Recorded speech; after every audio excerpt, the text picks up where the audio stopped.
გამარჯობა, თქვენ უყურებთ ტაბულას, ეს თეორემა, მე თამარ ჩერგოლიშვილი ვარ. დღეს საქართველოს მეორე პრეზიდენტი ედუარდ შევარდნაძე გარდაიცვალა. ცენტრალური კომიტეტის ყოფილი მდივანი, რომელიც საქართველოს მთავრობის ხელმძღვანელად სახელმწიფო გადატრიალების შედეგად დაბრუნდა, 10 წელიწადზე დიდხანს მართავდა ქვეყანას, ხოლო შემდეგი 10 წელიწადზე დიდხანს ცხოვრობდა კრწანისის სამთავრობო რეზიდენციაში, სადაც მის მყუდროებას მხოლოდ პირველი პრეზიდენტის მომხრეები არღვევდნენ. გადაცემის დასაწყისში ედუარდ შევარდნაძეზე ვისაუბრებთ. 12 ივლისს არჩევნებია.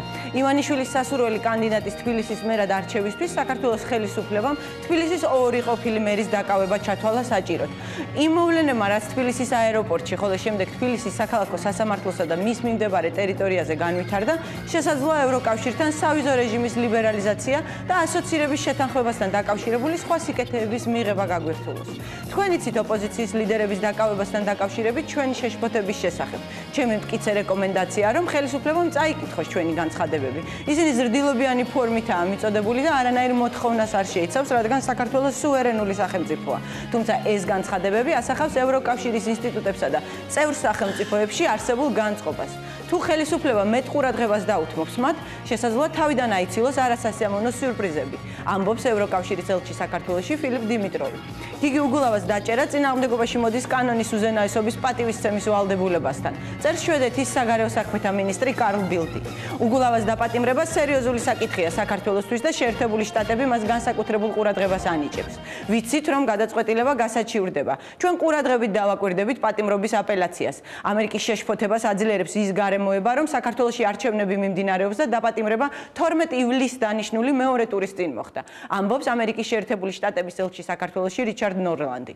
რასაც საქართველოს სტრატეგიული პარტნიორები ქართული დემოკრატიის უკან დახევად მიიჩნევენ, ბიძინა ივანიშვილის ფავორიტი და ამავდროულად საქართველოს მთავრობის ფორმალური ხელმძღვანელი ირაკლი ღარიბაშვილის დემოკრატიის ზეიმს უწოდებს. რაც შეეხება ევროკავშირის მიერ ნახსენებ უსიამოვნო სიურპრიზებს, ვის ენახულება ევროპაში უვიზო მიმოსვლა, როდესაც უნივერსალურმა ბატონმა ბიძინამ ასეთი სასიამოვნო სიურპრიზი გაგვიკეთა. საქართველოს ფაქტობრივი მმართველი შემდგომიდან შესაძლოა პოლიტიკური თოქ-შოუს წამყვანად მოგვევლინოს. გადაცემის მეორე ნაწილში ქართული დემოკრატიის გამოწვევებზე ვისაუბრებთ. მოკეთ დაგველოდეთ, წინ საინტერესო სტუმრებთან საინტერესო საუბარი გელთ.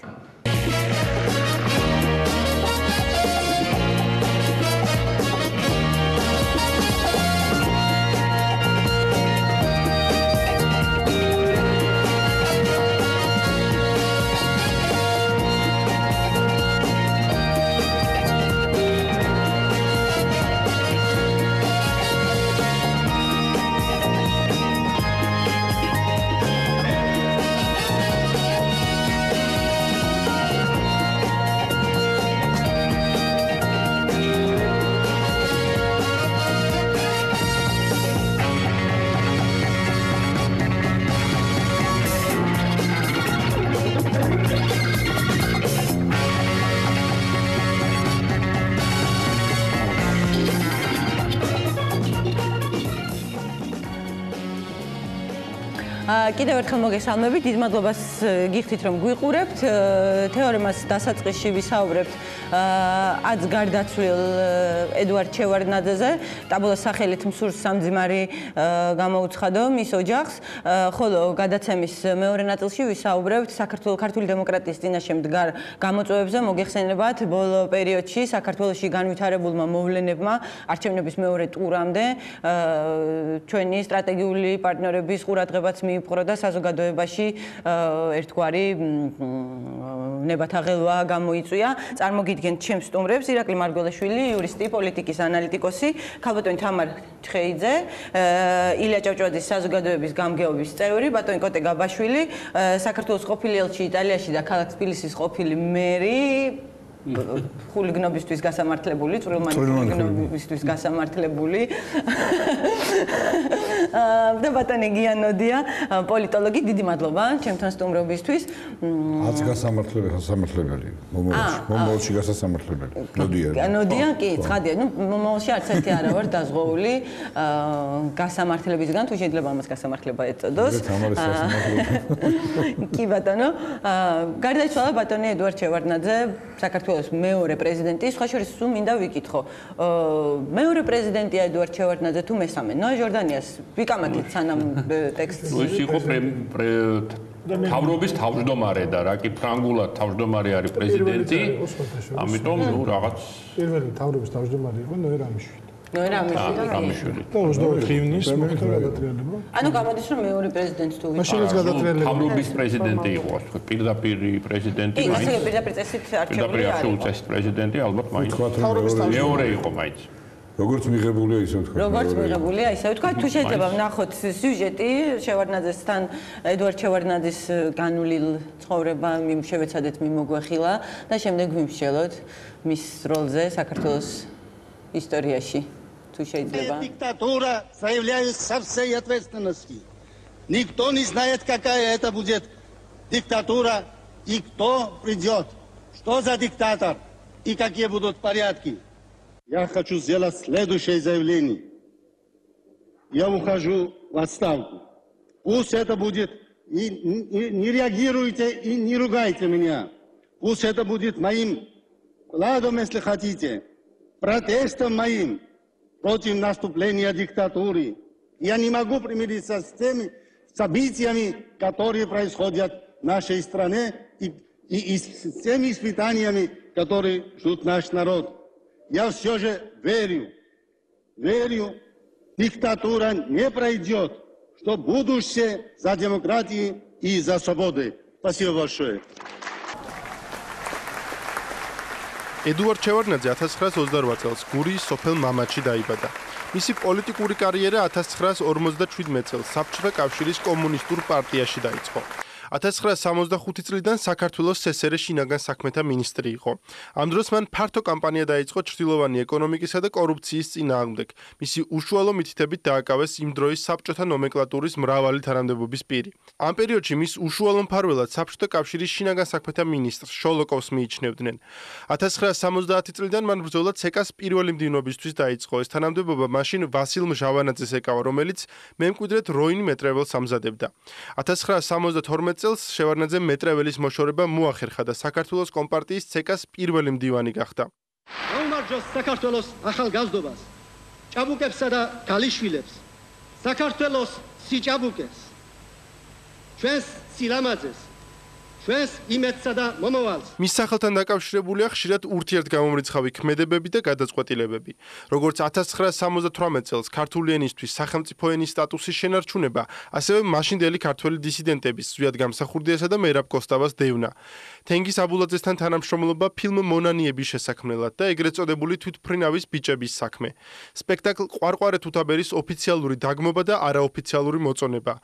ეკონომიკის არნახული ცენტრალიზების სურვილი და აბაშის ექსპერიმენტის დაწყება, რაც კერძო საკუთრების ქონის შესაძლებლობას იძლეოდა. 1985 წელს ჩერნენკოს გარდაცვალების შემდეგ საბჭოთა კავშირის ახალი ლიდერი მიხეილ გორბაჩოვი გახდა, რომელმაც გარდაქმნისა და ღიაობის პოლიტიკა წამოიწყო. შევარდნაძე გორბაჩოვმა მოსკოვში საგარეო საქმეთა მინისტრად მიიწვია. შევარდნაძე საბჭოთა კავშირის სახელით თითქმის ყველა მაღალი რანგის მოლაპარაკებაში იღებდა მონაწილეობას, მათ შორის გერმანიის გაერთიანების შესახებ. 1990 წელს მან ამერიკის შეერთებული შტატების სახელმწიფო მდივან ჯეიმს ბეიკერთან ერთად ხელი მოაწერა ბერინგის ზღვის აკვატორიის შტატებისთვის გადაცემას შევარდნაძე ბეიკერის გამყოფი ხაზის მიხედვით. 1990 წელს გარდაქმნის შეჩერებისა და დიქტატურის მოსალოდნელი დამყარებისადმი პროტესტის ნიშნად შევარდნაძემ საბჭოთა საგარეო საქმეთა მინისტრის თანამდებობა დატოვა. საქართველოს შევარდნაძე 1992 წლის მარტში პრეზიდენტ ზვიად გამსახურდიას ხელისუფლების ძალადობრივი ჩამოგდებისა და ქვეყნიდან გაქცევის შემდეგ დაბრუნდა.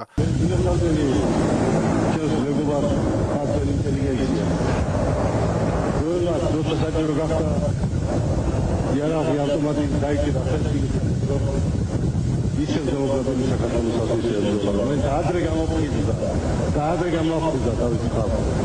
მადლობა. დაბრუნებიდან ცოტა ხანში შევარდნაძემ ძალაუფლების ლეგიტიმაცია არჩევნების ჩატარების გზით მოახერხა და ოფიციალურად გახდა საქართველოს პარლამენტის თავმჯდომარე. 1995 წელს მან ხელი მოაწერა საქართველოს ახალ კონსტიტუციას და უკვე ქვეყნის პრეზიდენტი გახდა. და ხმა ღვთისა და ხმა ერისა.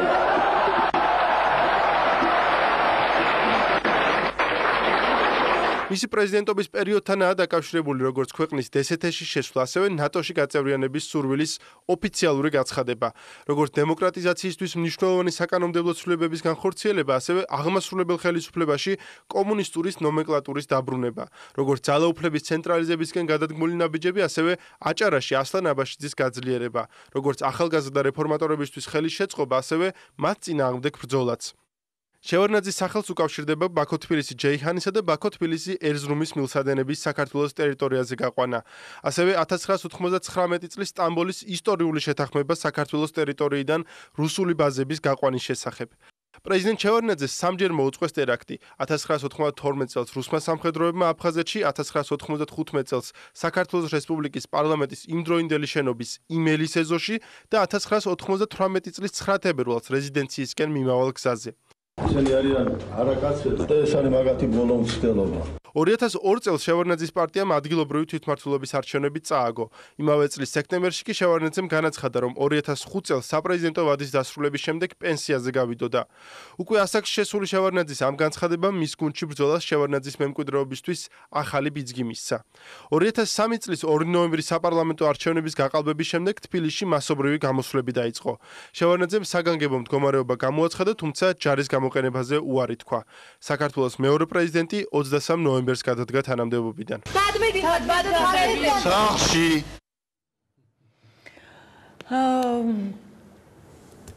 და წავიდა სახლში და პრინციპში სადაც წავიდა იქ გარდაიცვალა უკვე 10 წლის თავზე. ერთადერთი რაც მახსოვს მე სხვა შორის არ ვიცოდი ეს რომ ესეთი რეგულარული ხასიათი ქონდა იქ პირველ პრეზიდენტის მომხრეთა თქვათ ღონისძიებებს. კი და ბრიტანეთის საელჩოში საკონსულოში ვიყავი მისული და ეს ხმა რომ გავიგე მითხრეს რომ ეს აქ კვირაში ორჯერ იმართება. ოთხშაბათი და ერთი როგორც მახსოვს. კითხვით მინდა მოგ პრინციპში შევარდნაძის პერიოდი სამ პირობითად სამ ნაწილად დავყოთ. ერთი როგორც შევარდნაძე როგორც ცეკას პირველი მდივანი საქართველოში, მეორე როგორც შევარდნაძე საბჭოთა კავშირის საგარეო საქმეთა მინისტრი და აი ამ დიდი თქვათ ძვრების და ცვლილებების ერთ-ერთი მონაწილე, თუმცა ზოგიერთი თქვათ შემოქმედსაც უწოდებს და ამაზეც მინდა ვიმსჯელოთ და მე უკვე შევარდნაძე როგორც საქართველოს დამოუკიდებელი საქართველოს ლიდერი, რომელმაც ყველაზე დიდხანს გაძლო საქართველოს მთავრობა კაპიტან თამარ 70-იანი წლებიდან სურს რომ დავიწყოთ. აი ჩვენ სიუჟეტშიც გქონდა საუბარი იმასთან დაკავშირებით, რომ საკმაოდ წინააღმდეგობრივი ფიგურა იყო. ერთი მხრივ ვთქვათ, იქ იყო საუბარი იმაზე, რომ 70-იან წლებში მამხარი დაუჭირა ქართული ენის სახელმწიფოებრივი სტატუსის შენარჩუნებას, მეორე მხრივ ის აწარმოებდა ბრძოლას დისიდენტების წინააღმდეგ. თქვენს შეიძლება ითქვას, რომ ასეთ ერთ-ერთი მსხვერპლად თქვენ საინტერესო ფიგურა ხართ იმით, რომ არ ვიცი ხა რამდენად კორექტული ამის ხსენება, მე არ მიყვარს ხოლმე ოჯახის წევრებს რომ ახსენება, მაგრამ ერთი მხრივ იყო ინტელიგენცია, რომელიც შევარდნაძეს ძალიან დაუახლოვდა იმ პერიოდში და თქვენი ოჯახის წევრი, მამა ერთ-ერთი იყო და მეორე მხრივ იყო დისიდენტები, რომლებიც პრესის ქვეშ იყვნენ და თქვენ იყავით ერთ-ერთი მათგანი. როგორ შეაფასებდით შევარდნაძის საქმიანობას და აი ამ წინააღმდეგობას, რაც იკვეთებოდა, რით ახსნით ამას, რომ ერთი მხრივ ეფლირტავებოდა ვთქვათ იქ რაღაცა ესეთი მალული პროტესტის ნებას რთავდა ადამიანებს, იგივე ინტელიგენციის წარმომადგენლებს, რომელთაც რაღაცნაირი გულის ფხანა უნდოდათ საბჭოთა რეჟიმის წინააღმდეგ და მეორე მხრივ ჩადიოდა იმას, რაც ჩადიოდა იგივე ზედგამსახურდიას და მერაბ კოსტავას დაპატიმრებები და ასე შემდეგ. მე ვფიქრობ, აქ არსებითი წინააღმდეგობა არ არის, ეს წინააღმდეგობა უფრო გარეგნულია. უბრალოდ მას ჰქონდა ძალიან დიდი, ასე იგი, უნარი ძალაუფლებისათვის ბრძოლის საქმეში, ეს გენიალობამდე მისული უნარი ჰქონდა. მე საერთოდ ამას მთლიანად უარყოფითად ვაფასებ ამ პიროვნებას, მაგრამ ფაქტია, რომ აი ეს უნარი ინტრიგების ადამიანების იცოდა თვითოული მასალა, ესე იგი საქართველოში რა მასალაც ჰქონდა პოლიტიკაში ჩართული ადამიანების, ზოგადად საზოგადოების, მისი ინტელიგენციის, პოლიტიკური ძალების თვითოულის გამოყენება როგორ შეიძლებოდა, რა ჰქონდა, ვის რა სისუსტე ჰქონდა, ვის ეზოზე მოქმედება, რით შეიძლებოდა, როგორ შეიძლებოდა პოლიტიკური პროცესების წარმართვა, ის ამაში შეიძლება ითქვას, რომ ძალიან ნიჭიერი იყო აი ამ საქმეში. რა თქმა უნდა ამ ნიჩის იყენებდა აბსოლუტურად უარყოფით და დესტრუქციულად, მაგრამ აი რასაც თქვენ თვლით, რომ ეს იყო თქვათ დადებითი, გარეგნულად დადებითი მხარეები, მე ვფიქრობ, რომ ეს დადებითი მხარეები კი არ იყო, ეს იყო მის მიერ აღქმა იმის, თუ თქვათ გლობალური პროცესები რას მოითხოვდა, რა ტენდენციები იყო. ოპორტუნისტი იყო თქვენ. დიახ, რა ტენდენციები იყო და იგივე ძალაუფლებისთვის რა იყო ხელსაყრელი თქვათ და რომ მას სჭირდებოდა გარკვეული ალიბი იმის, რომ ის პროგრესულად მოაზროვნია, ის ხელს უწყობს კულტურას, იცოდა რა ზეგავლენა მოეხდინა, როგორ მოეხდინა და როგორ ემართა ინტელიგენცია და ასე შემდეგ. ეხლა თავისთავად ის რომ ის დისიდენტებს ებრძოდა, ამას მე ვერ ჩავთვლი, ახლა იმ პერიოდს გულისხმობ საბჭოთა პერიოდს. ამას ვერ ჩავთვლი მის ასე რომ თქვა სპეციფიკად და განსაკუთრებულ რა თქმა უნდა უარყოფითი მხარეა, მაგრამ ეს იმდენად მისი პირადი დანაშაული არ იყო, როგორც სისტემის. ამიტომ მე ამის გამო, თუნდაც იმის გამო, რომ თქვა იგივე ჩვენი ჯგუფიც დააპატიმრა სხვა ჯგუფებთან ერთად, ამას არ ვთვლი მე მის განსაკუთრებულ რაღაც უარყოფით მოვლენად, იმიტომ რომ ეს სისტემიდან გამომდინარეობდა და ის სხვანაირად ვერც მოიქცეოდა. მაგრამ განსაკუთრებული უარყოფითი პროცესები ჯერ კიდევ კომუნისტურ პერიოდშიც ჰქონდა მას, იგივე თქვათ გავიხსენოთ ის თვითმფრინავის ბიჭების ამბავი, როცა აბსოლუტურად შეიძლებოდა რომ ასეთი სისხლიანი გზით არ წარემართა მას. კი, ხადია, ერთი რაც მინდა სულ რაღაცა რომანტიზება ხდება ამ ისტორიის და სავარაუდოდ რომანტიზება ხდება ერთადერთი მიზეზი არის ის, რომ ეს ხალხი სიკვდილით დაისაჯა, ეს ხალხი რომ სიკვდილით არ დასჯილიყო, თავისთავად თვითმფრინავის გატაცება ერთგვარი ტერორისტული აქტია და რომანტიზებასაც ალბათ ნაკლები შეიძლებოდა ამის თავიდან აცილება და თანაც ერთ-ერთი მათგანი საერთოდ არ იმყოფებოდა, საერთოდ არაფერში ვაში არ იყო და ასე შემდეგ. იყო სხვა პროცესებიც, ცნობილია სისხლიანი პროცესები, მაგრამ მისი უარყოფითი როლი განსაკუთრებით გამოიკვეთა მისი უკვე დამოუკიდებელ საქართველოში, მისი მოღვაწეობის შედეგად. მე ვთვლი, რომ მიუხედავად თქვათ მისი გარეგნული განცხადებებისა, იგივე ნატოში შესვლაზე და ასე შემდეგ, ეს მაინც იყო გარეგნული და ფასადური მოვლენა და მთავარი საქმე, რასაც ის აკეთებდა, ეს იყო რაც მან გააკეთა, გადასცა რუსეთს ფაქტიურად საქართველოს ტერიტორიები, მთავარი როლი ამ საქმეში მან გააკეთა. ხელოვნურად წააგებინა როლი. რა თქმა უნდა, ომის თავიდან აცილებაც შეიძლებოდა, მაგრამ არა იცილებდა, იმიტომ რომ მისი მისია იყო ამ ტერიტორიების რუსეთისთვის გადაცემა. პირდაპირ ბუნებრივია ვერ გადასცემდა და სხვათა შორის მაშინ რუსეთი არ იყო ისეთ მდგომარეობაში, როგორც შემდეგ აი იგივე 8 წელში რაც იჩინა თავი, მაშინ უკვე რუსეთს სხვა პოზიცია ეკავა. და მაშინ სუსტი, რა თქმა უნდა, ბევრად სუსტი იყო და მას არ შეეძლო პირდაპირ ჩარევა საქართველოს საქმეებში და პირდაპირ ამ ტერიტორიების დაპყრობა არ შეეძლო, მან ეს თავიდან ბოლომდე გააკეთა შევარდნაძის ხელით.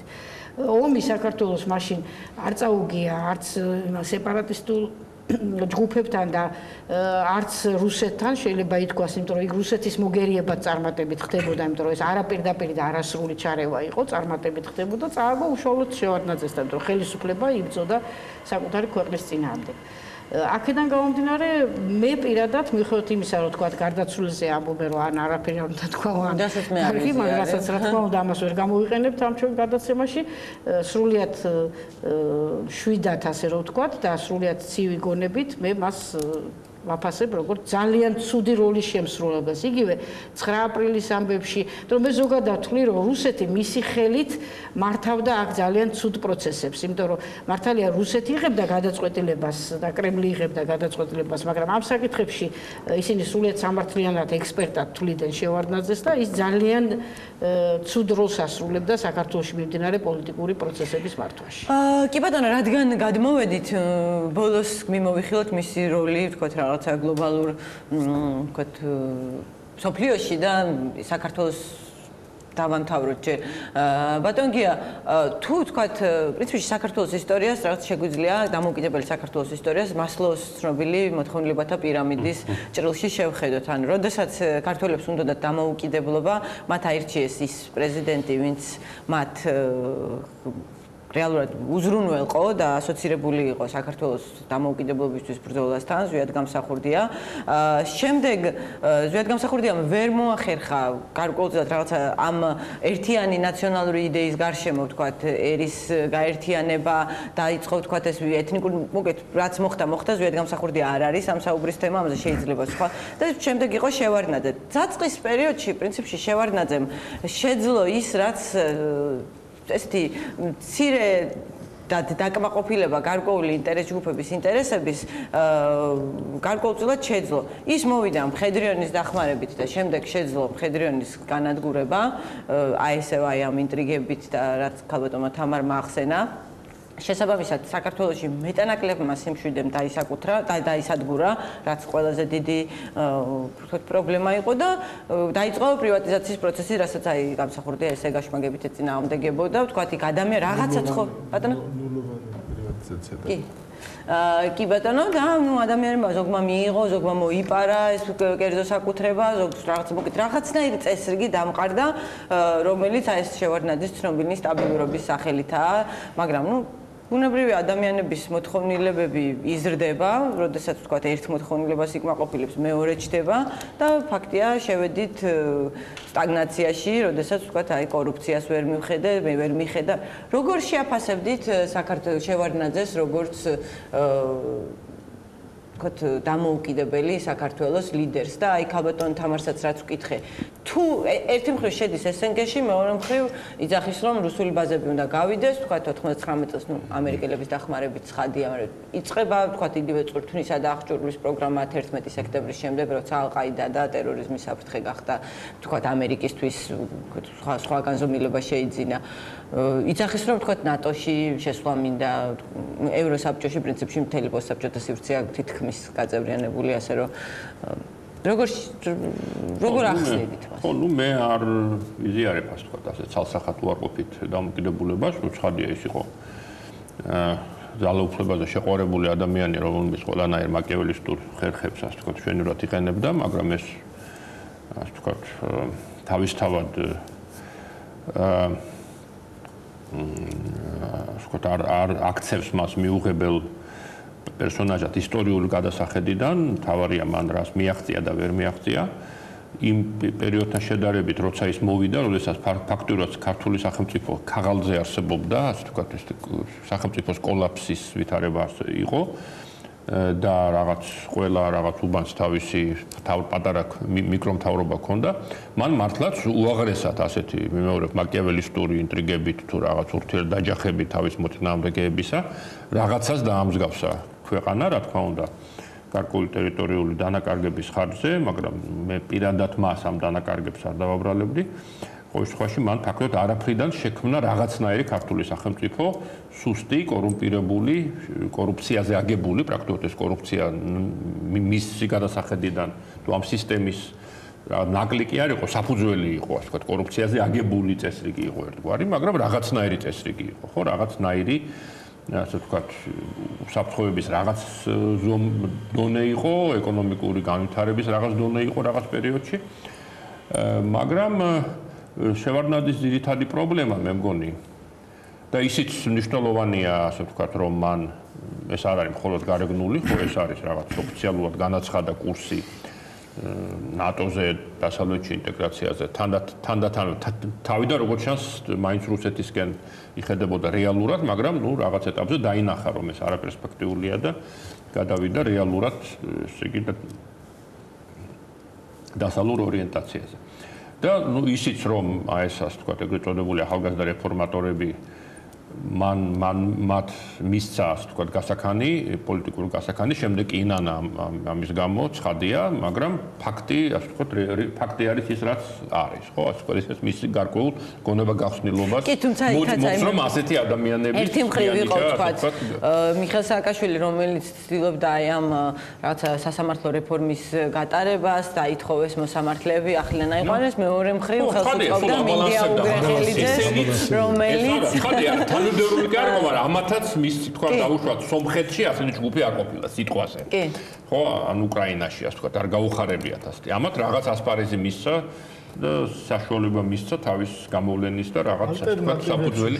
ხო, რაღაც უშვებდა ალტერნატივებს, ასე თუ ისე დამოკიდებელი მედია, ასე თუ ისე ჩამოყალიბდა ამ დროს სამოქალაქო საზოგადოების მომენტი და ასე შემდეგ.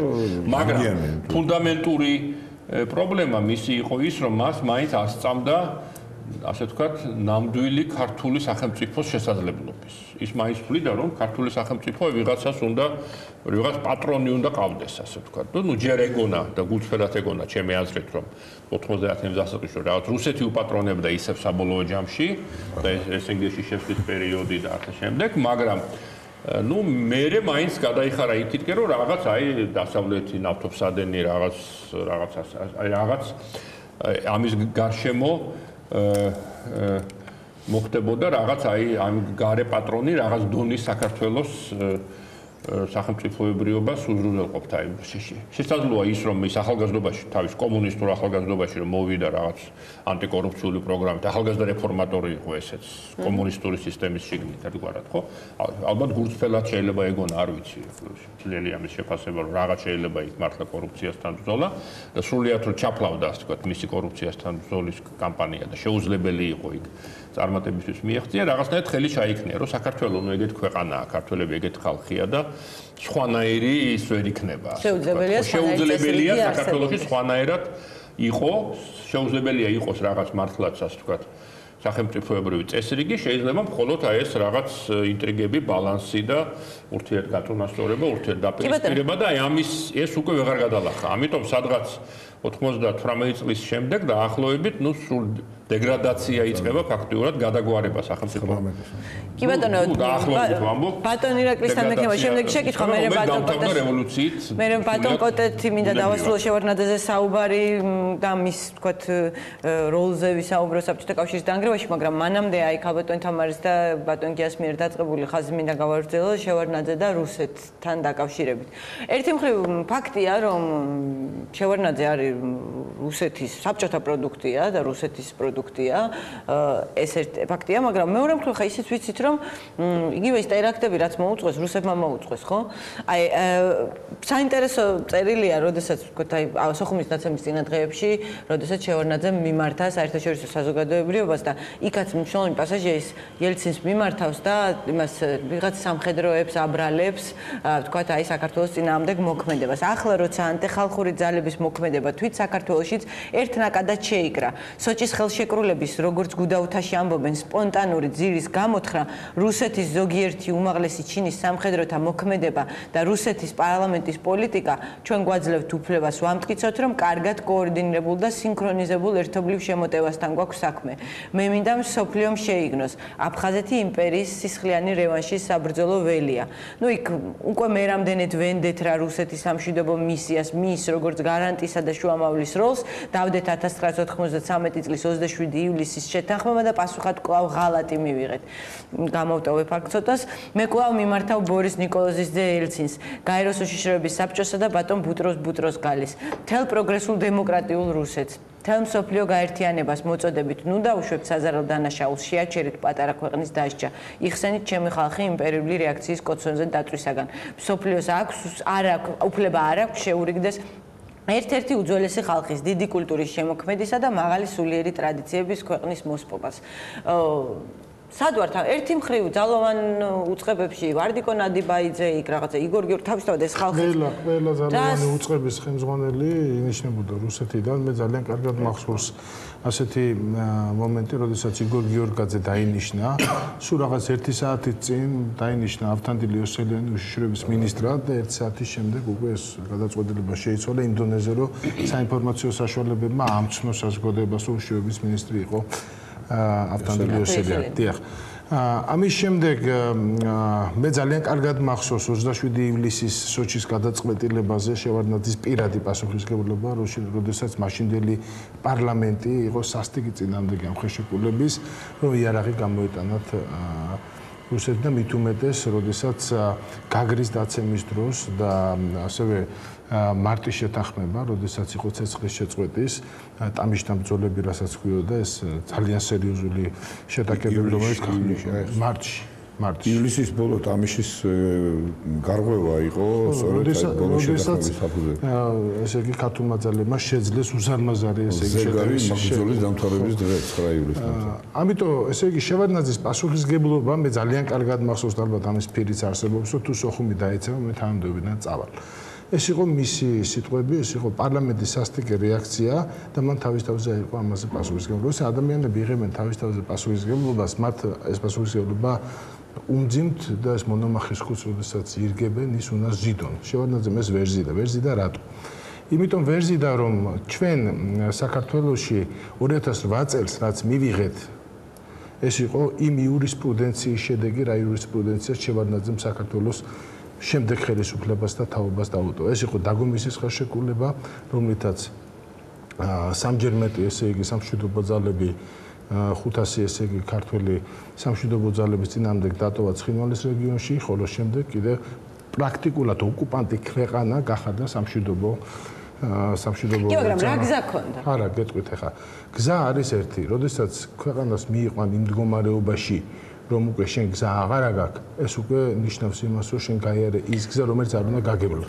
ამიტომ ჩემი აზრით, ედუარდ შევარდნაძემ მიუხედავად რამე გაეკეთებინა რუსეთის აგრესიის. ედუარდ შევარდნაძე სხვათა შორის თავის წიგნში აქვს ზუსტად მითითებული, მე ძალიან ყურადღებით წავიკითხე მისი წიგნი, სადაც ის წერს, რომ მე დაუში ყველაზე დიდი შეცდომა, როდესაც მეუბნებოდა ვლადისლავ აძიმბა, რომ ჩამოდით მოვილაპარაკოთ და ამაზე ინფორმაცია მას ჰქონდა და ამაზე სხვათა შორის ძალიან კარგი ინტერვიუ ჰქონდა ავთანდილ იოსელიანს, რომელიც ამბობდა, რომ აძიმბა იძახოდა, რომ მე მაწყებიებენ ომს. მე ვერ შევძლებ ამ ყველაფრის გაჩერებას, ჩამოდით მოვილაპარაკოთ, ხელშეკრულება დავიწყოთ, რაღაცა პროცესი დავიწყოთ და შევარდნაძე სხვათა შორის ივლისში, დაგომისის ხელშეკრულების შემდეგ ყველაზე დიდ შეცდომად თავის თავს უთვლიდა ის, რომ ის არ ჩავიდა სოხუმში და ვლადისლავ აძიმბას არ შეხვდა. დიახ, ანუ იქ იყო რაღაც მომენტები, რომელიც ასე ვთქვათ შესაძლებელი იყო, ვთქვათ მას გამოიყენება, მით უმეტეს მე ნამდვილად ვაფასებ მის ასე ვთქვათ დიპლომატიურ შესაძლებლობებს, მას ჰქონდა ნამდვილად ალტერნატივების საშუალება, ის იყო ალტერნატივების ადამიანი, თუნდაც იმ ასე ვთქვათ კარის პოლიტიკაში, რომელსაც გადასარევად და ვირტუოზულად ფლობდა, ამ კარის პოლიტიკაშიც ის ალტერნატივების ხარჯზე მუშაობდა. ერთის მხრივ ვთქვათ არსებობდა მიხეილ სააკაშვილის პოლიტიკურ გუნდში, მაგრამ მეორეს მხრივ არსებობდა ავთო ჯორბენაძე, ვიტალი ხაზარაძე, ხო?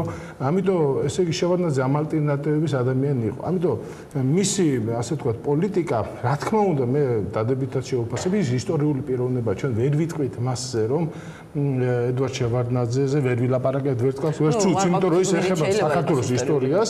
ამიტომ ედუარდ შევარდნაძეს კარგი რაც არის, ყველაზე კარგი რაც მას საქართველოს გაუკეთ, ეს არის სტამბოლის ხელშეკრულება, რომლის საფუძველზეც ესე იგი 2007 წელს დეკემბერში უკვე რუსეთმა საერთო საბოლოო ბაზა ლისაბონის ხელშეკრულება, მაგრამ ეს იყო დასავლეთის შევარდნაძე სხვათა შორის დეკემბერში შესვლასაც აპირებდა ერთი პერიოდი ტერიტორიების სანაცვლოდ სხვათა შორის, მაგრამ რუსები რა თქმა უნდა ამაზე არ წავიდნენ და არ წაყვნენ მას, ის ამაზე საქართველოს სომხურ როლზე თანახმად იყო, ღონდას ტერიტორიები დაებრუნებიათ მისთვის, მაგრამ მან რა თქმა უნდა რუსებმა ეს ყველაფერი არ გააკეთეს. ამიტომ შევარდნაძეს აქვს რა თქმა უნდა დადებითი, ხა ძალით გააკეთებიეს თუ არ გააკეთებიეს, სტამბოლის ხელშეკრულება ჩემთვის არის ერთ-ერთი უმნიშვნელოვანესი დოკუმენტი, რომლითაც ასე ვთქვათ, 200-წლოვანი იმპერიული საჯარო ფორმულებებმა დატოვეს საქართველოს. კი, მან კიდევ ერთი საინტერესო თქვათ იგივე, აი როცა წვრთნის ნახჭურვის პროგრამა რო დაიწყო, ეს უკვე ნამდვილად დასავლეთიდან იყო, უკვე ის იძულებული გახდა, ისე როგორც იძულებული გახდა, ხელი მოეწერა დაგომისის ხელშეკრულებაზე, ასევე ბისმა პოლიტიკა მიიყვანა ის დასავლეთთან და იძულებული გახდა უკვე სხვა პოლიტიკა. კი, ანუ აი მაყურებელმაც რო გაიგოს რაზეა საუბარი, მაყურებელმაც რო გაიგოს რაზეა საუბარი, საუბრობთ ხო? ჩეჩნეთის ომი მიდის, საქართველოში პანკისი არის გარკვეულწილად და ხო, დეფოლტია მომხდარი, მძიმე მდგომარეობა, ამავდროულად საქართველოს აი პანკისის მხარე გარკვეულწილად არის ტერორისტებისთვის ერთგვარი ჰაბი, იმიტომ რომ გადმოდიან ფაქტია რომ მოძრაობა ხდება და პუტინი იმუქრება იმით რომ დაბომბავს და დაბომბა კიდეც პანკისი, რამდენჯერმე დაბომბა, ეს ცნობილი წერილი მახსოვს, რომელიც მან გაუგზავნა გაეროს უშიშროების საბჭოს და თქვა რომ საქართველოს ვერ ახერხებს კონტროლის დამყარებას საზღვარზე, შესაბამისად ჩემთან შემოდიან ტერორისტები და მე უნდა შევიდე და დავამყარო კონტროლი. სწორედ ამ დროს მოხდა ელცინმა ითხოვა სხვადასხვა ჯარის შემოყვანა კახეთიდან ტერორისტებისთვის, ანუ ჩეჩნებისთვის წინააღმდეგობის გასაწევად. არის ვარი მიიღო შევარნაძისგან ისე ცნობისთვის. შევარნაძემ არ დათმო. ხო, და შევარნაძე პუტინმა მერე უკვე აი მეორე ეტაპზე ჩეჩნეთის ვითარი რასაც თქვენ ბრძანებთ მაგ დროს ძალიან სერიოზულად მოინდომა გამოიყენებინა და ფაქტურად ნაწილობრივ გამოიყენებინა. რეალურად დიდი გაიხსნა. კი, მაგრამ რეალურად დიდი გაიხსნა. ნამდვილად ესეთი ფეთქებადი მოვლენა თანაცორია სამართალდამცავებთან თანამშრომ ან სამართალდამცავების სრული რაღაც ესეთი კი, ცნობილი ისიც არის ახმეტაში სროლა იყო, სადაც თქვა აი ეს ადგილობრივი მოსახლეობა ჩამოყალიბებული, სადაც ხდებოდა მთელი უბედურებები ადამიანის გადაცემიდან, ნარკოტიკების ტრაფიკის, ადამიანების შევარნაძე ვერ აკონტროლებდა ქვეყანას. ჩვენ ახლა მიჩვეული ვართ, რომ საქართველოში თქვა ომი იყო 2008 წელს და ყველაფერი იდგა თავის ადგილას. ეს შევარნაძის დროს აბსოლუტურად არ არსებობდა. არ არსებობდა სამართალდამცავი ორგანოები, როგორც ასეთი, თქვა ჩვენ წარმოგვიდგენთ. 98 წელს დაიწყო სრული დეგრადაცია, მით უმეტეს ამ სახელმწიფო სისტემაში. სხვადასხვა ტერორისტული აქტის შემდეგ ის პრაქტიკულად გამოვიდა მდგომარეობიდან და მან ჩააბარა უკვე თარგამაძეს ფსიქოლოგიურად რაღაცნაირად. ფსიქოლოგიურად მეორე ორივე აფეთქება. ყურის სმენა გაუფუშდა მთელი ამბები. კი, 95 წლის აფეთქება მახსოვს მე ამერიკაში ვიყავი მაშინ და ბოსტონ გლობის იაპონელი მეგობარი მყავდა და დილით რო გავიღვიძე ბოსტონ გლობის პირველ გვერდზე შევარნაძე ამ თავის ეს wife beaters მაისურში კი პირველი 95 წელს ეს ამერიკაში კარგი იყო შევარნაძე საერთო ვითარებაში მოხდა ასე რომ მაგაზე და ერთი რეპლიკა მინდოდა აუცილებლად მეთქვა და აქ დაისახა ისე საქმე რომ იყო ქვეყანა რაღაცა ჯგუფები იყვნენ ყოველ რაიონში და გულისხმობდნენ მხედრიონის და ასე შემდეგ ეს ქრონოლოგიურადაც აურიეთ ყველაფერი იმიტომ რომ შევარდნაძის წინა პერიოდი დამოუკიდებლობის პერიოდი იყო ჯერ ზუსტად გამსახურდია იყო რაღაც უმნიშვნელო დროს შემდეგ როცა მოხდა გადატრიალება მაშინ არ იყო ჯერ ეს ამბავი და გადატრიალება რომ მოხდა სულ რაღაცა რამდენიმე თვე იყო რამდენი თვე გამოვიდა დროებითი მთავრობა იყო სულ რამდენიმე თვე და სხვათა შორის იმ დროებით მთავრობა გარკვეული ძალიან კონსტრუქციული ნაბიჯები კი იქ იყო წინააღმდეგობრივი რაღაცა გარკვეული ჯგუფები რომელსაც ვერ დავარქვით სახელმწიფოებრივს მაგრამ გარკვეული ნაბიჯები სხვათა შორის იგივე მიწის პრივატიზაციის ბინების ასე შემდეგ რაღაცა და მას ჰქონდა სხვათა შორის ერთადერთი შემთხვევა იყო საქართველოში იყო მთავრობა რომელიც გარკვეული უარყოფითი მოვლენების მიუხედავად ჰქონდა დადებითი ტენდენცია მართლა დასავლური განვითარების და ისე დასახვა რომ აი ეს მე ეს იყო რაღაცა საშინელი სიტუაცია იმ ხრივ რომ ყოველ უბნებში რაღაცა თარეშობდა ეს უკვე შევარდნაძის დროს მოხდა სხვათა შორის და კი ცხადია ერთი რაღაცა აუცილებელი არა ზუსტად ეს სიცრუე უბრალოდ გეთანხმებით ეს სწორედ შევარდნაძემ შექმნა ეს უბნებში თარეშები და ყველაფერი და გამოიყენა გარკვეული ჯგუფები ამისთვის ეს მის დროს მოხდა უშუალოდ და კიდე თქვენ თუ მიგაჩნიათ რომ ეს ჩაბარება მას არაფერი არ შეეძლო აი თქვენ ბრძანეთ რომ შეეძლო კი წინააღმდეგობა გაეწია რა თქმა უნდა შეეძლო წინააღმდეგობა გაეწია აფხაზეთის ომში რაც მან გააკეთა ეს შეგნებულად გააკეთა ეს მოდის ფაქტების ლოგიკიდან თორე ახლა ბრძანებას და დოკუმენტს ჩვენ არავინ არ მოგცემს რომ მან ჩააბარა პირდაპირ და დაწერილი იყო სადღაც რომ ჩააბარა ფაქტები მეტყველებს ამაზე საქართველოს ომი არ წაუგიათ იგივე მარტში რა მოხდა ეს გავიხსენოთ მარტში რა მოხდა მოიგერიეს ბრწყინვალედ მოიგერიეს ქართველებმა შეტევა და არ გადაუშვა შევარდნაძემ უამრავი ფაქტია რომ ეს სპეციალურად ჩააბარა ეს არამც თუ შეეძლო არამც თუ შეეძლო რა თქმა უნდა შეეძლო შევარდნაძის ბრძანა რომ არ აიღოთ პარჩელი არა ნუ ეხა სამხედრო მე ვიცი რატომაც არ აიღეს პარჩელი და სრულების სხვა მიზეზები იყო მაგრამ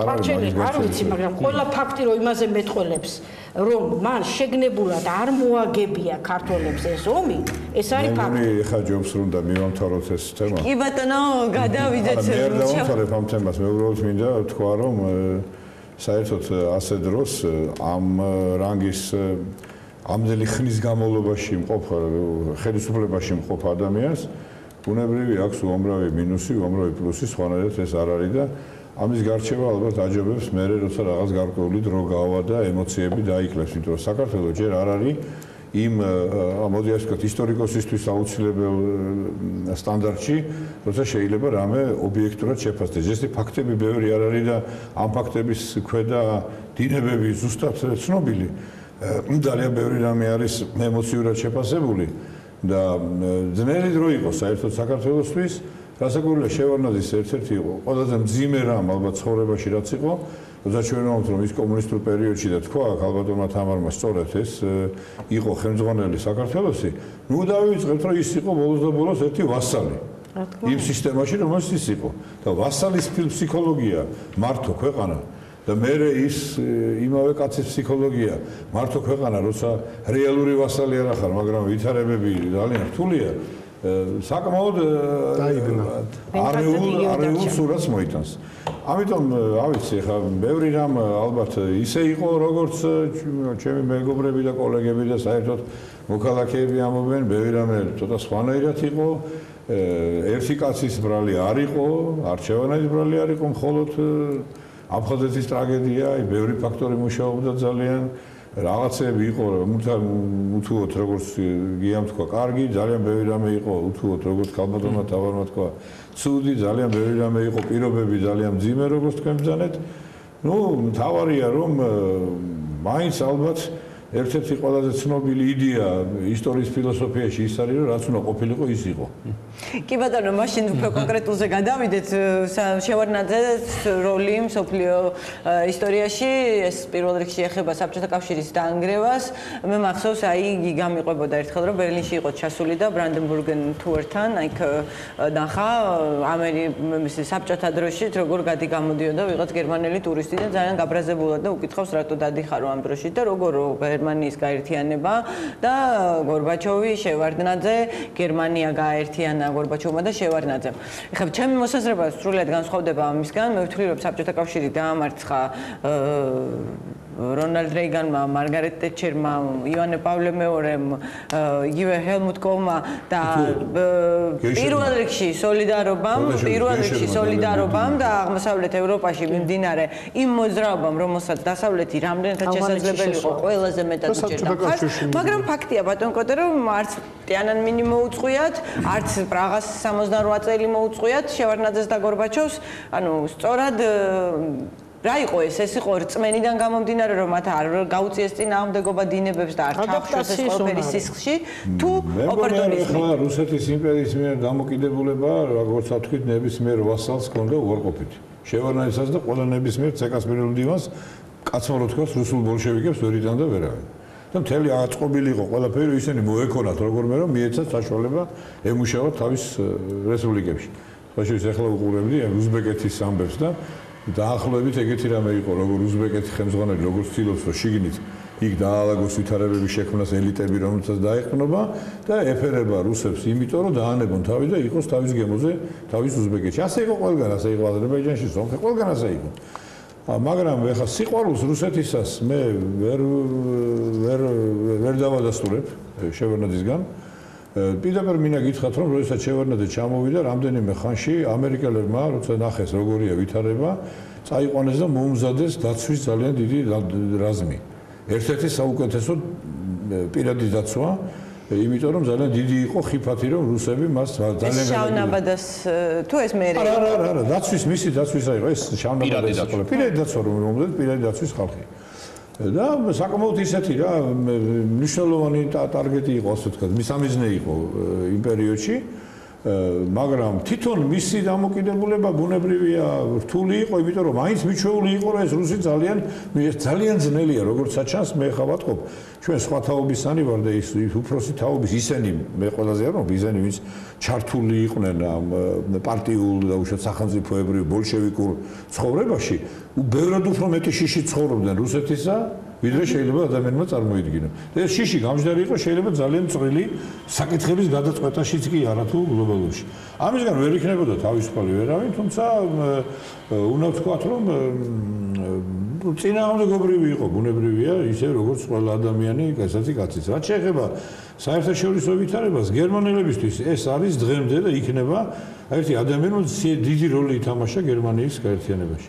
ის ბოლოს ხდომა, ეგრეთ წოდებული 4+2 ხდომა, რომელიც არის ცნობილი, უბრალოდ გერმანელებმა მე 2+4 დაარქვეს, ანუ 2 გერმანელი + 4.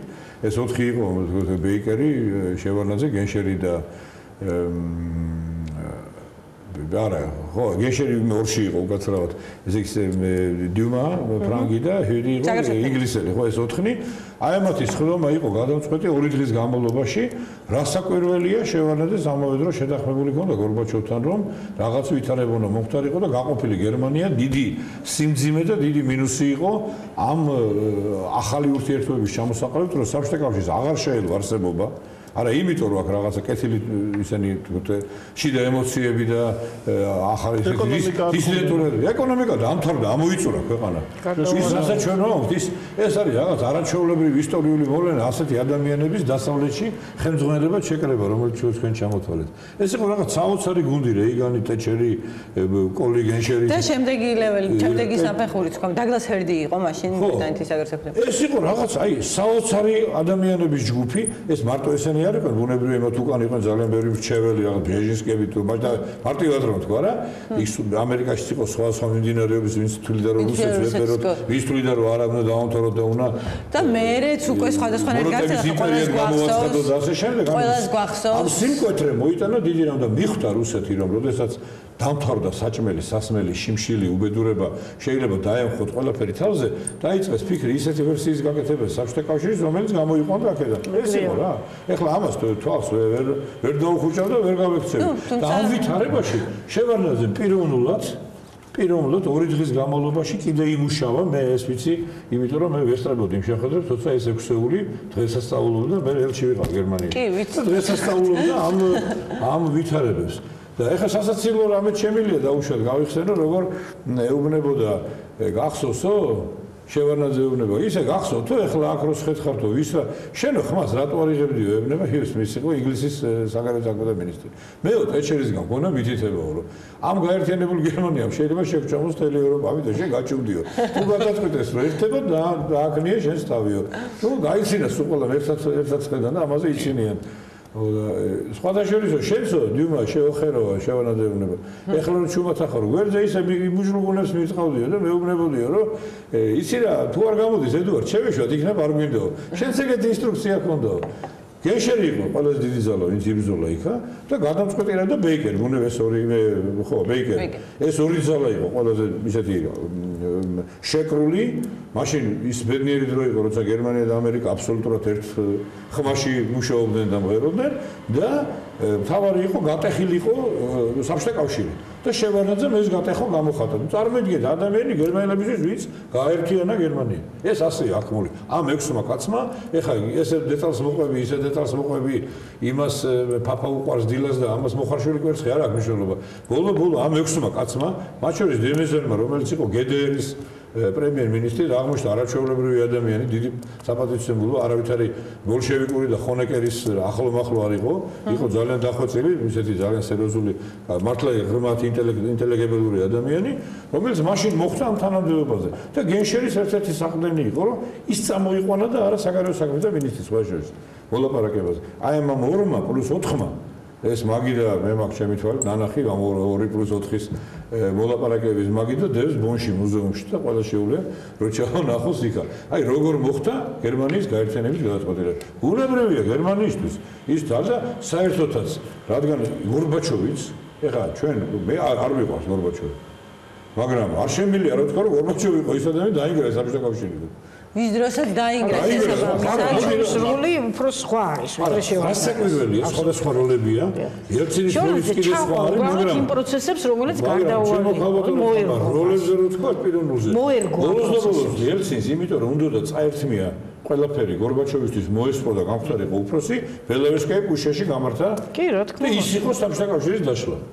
ისე შემდგომი ეტაპი ჩვენი ემოციები როგორზე გადავდა და სიყვარული იმოვნების რაც აქ ტრიელებდა მე ძალიან მიყვარს ის დრო და ვაფასებ რეალურად ბელოვსკაი პუშის დაშლა საბჭოთა კი და უნდა ვთქვათ რომ მაგ დროს მსოფლიო ლიდერების პოზიციაზე ბევრი რამ არის ხოლმე დამოკიდებული ჩვენ ყველას არ ვიცი ალბათ გვახსოვს ეს კიევური დედლის გამოსვლას რომ შეადარეს მამა ბუშის უკვე რეიგანის შემდეგ არა მე მახსოვს ვაშინგტონში ვიყავი ბელოვსკაი პუშე რო იყო და თანამშრომელი მყავდა კენანის ინსტიტუტში სახელმწიფო დეპარტამენტის ტელევიზორში ტელევიზორში უყურებდი ამას და ესე იგი სახელმწიფო დეპარტამენტის თანამშრომელი იყო, რომელიც ძალიან დამწუხრებული მოვიდა ბელოვერსკაია პუშჩას მეორე დილით და რაღაც ყურადღებით კითხულობდა იმ დოკუმენტს, რომ იქნებ გადარჩეს რამე, იქნებ გადავარჩიდეს. ეს იყო ამერიკული ეს გარდაქმნილი საბჭოთა კავშირის შენარჩუნების. ასე რომ, ჩემი აზრით არ იყვნენ თვითონ ზად ამ გეოპოლიტიკური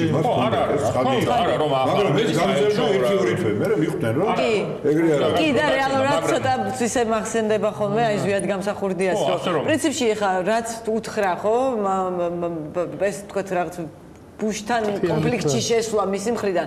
ესე რომ შეხედო ხო სიმართლის მხარეს იყო გამსახურდია ხო? იმიტომ რომ ნუ ადამიანს დამბობდეს, მაგრამ ეხლა კონიუნქტურის და ყველაფრის გათვალისწინებით არა რეალისტური. ხო, ცხადია, ანუ გამოვიდა ესე რომ მთლიანად ამოვარგნილი კონიუნქტურიდან.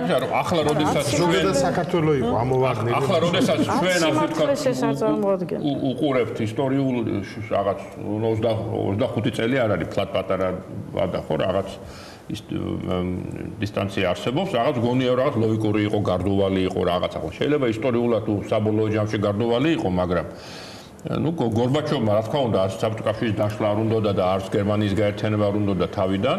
დაიწყო რაღაც რეფორმები, რომელიც წარმოდგენა არ ქონდა სადამდე მიიყვანდა, რაღაც შეიძლება მე მგონი მაინც ანდროპოვის მოფიქრებული იყო ეგრე. ნუ რაღაც შეიძლება რაღაც. ოღონდ იქ რაღაც. ანუ და ეს მე რაღაც დაიწყო, მე ეს პროცესი უკვე თავის ლოგიკა აქვს და რაღაც წინასწარ არასოდეს არ იცი ერთ წელიწადში რა მოხდება. უბრალოდ რაღაც ისეთი წამოიწყო რაღაც პროცესები, რომელიც მისი კონტროლის არიდან გავიდა და ვეღარ გააკონტროლა. კი ბატონო. არავის არაფერი ჩაფიქრებული არ იყო და 85 წელს არანაირი შიმშილი არ იყო საბჭოთა კავშირში.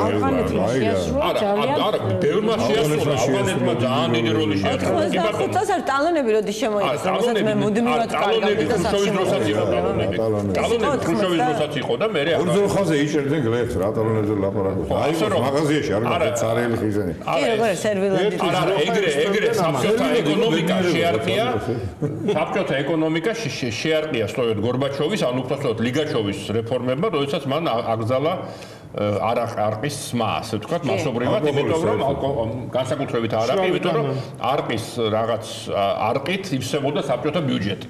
და რაღაც ნუ ყოველთვის ეკონომისტები ასე ამბობენ, მე ამბობ პირველი ესე ეთნოფიზიოლოგიური პროცესი პირველი ასე ვთქვათ რეალური დარტყმა უკვე ეკონომიკური მიაყენა ანტიალკოჰოლურმა კომპანიამ. რომელიც სახელმწიფო არაყი ეს ძალიან საინტერესო ეს იყო თვითმკვლელობა საბჭოთა კავშირის ძალიან უცნაური, რომელიც არავის არ უნდოდა რა თქმა უნდა, არც გორბაჩოვს, არც შევარდნაძეს, არც ლიგაჩოვს, მაგრამ მოხდა და ეს ყველაფერი ასადიაც ძალიან ძნელია თვითონ ეს და ეს ორი ადამიანი არ მოიქცა ისე როგორც იქცევა ახლა ასადი და მათ რა თქმა უნდა ჰქონდათ ის ალღო, რომ რაღაც გადამწყვეტ ეს მომენტებში შეიძლება მოქცეულიყვნენ ცუდად ან ძალიან ცუდად და ძალიან ცუდად ფაქტია რომ დღეს შევარდნაძე არის არა ადამიანების მკვლელის, არამედ ვთქვათ გერმანიის გამაერთიანებლის სახელით შესული უფრო მეტად დაიხოცება და ჩამოყალიბდება როგორც მინუსები ასე ნარატივი მის შესახებ მე სარეკლამო შეიძლება მარტო მინუსი იყოს ადამიანი არ შეიძლება მარტო პლუსი იყოს სარეკლამო ჭრაზე უნდა გავიდე და სარეკლამო ჭრაზე უნდა გავიდე და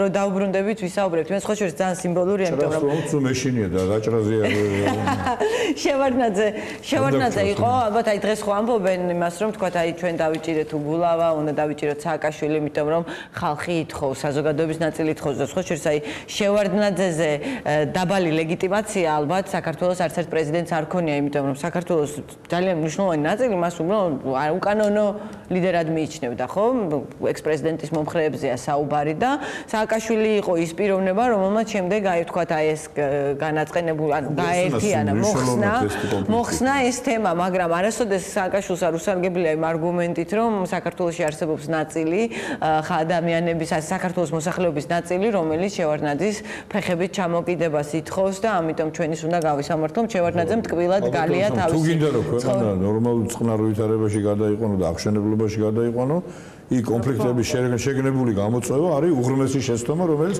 ისევ შენ დაგიბრუნდება მოსაწინააღმდეგო. კი ბატონო და აი ამაზე, ამ პოლიტიკაზე ვისაუბრებთ, რომელიც სავარაუდოდ ისევ ბიძინა ივანიშვილს დაუბრუნდება შემდეგ ნაწილში, თეორემას შემდეგ ნაწილში არ გადართოთ და ჩვენ ცოტა ხანში დაუბრუნდებით.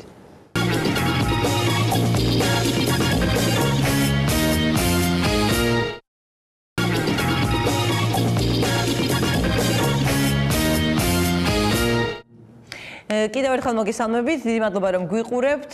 თეორემა გრძელდება, ჩვენ ვისაუბრებთ საქართველოს დემოკრატიის წინაშე მდგარ გამოწვევებზე, ცხადია პირველ რიგში გიგი უგულავას დაკავებაზე და შემდგომ განვითარებულ მოვლენებზე და ზოგადად რა გავლენა შეიძლება იქონიოს ამან ქვეყნის განვითარებაზე.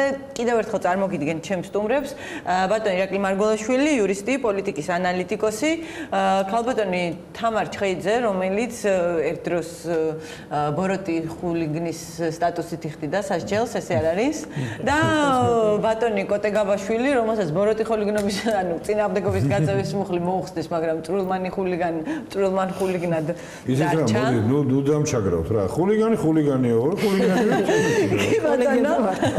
და ბატონი გიანოდია, პოლიტოლოგი.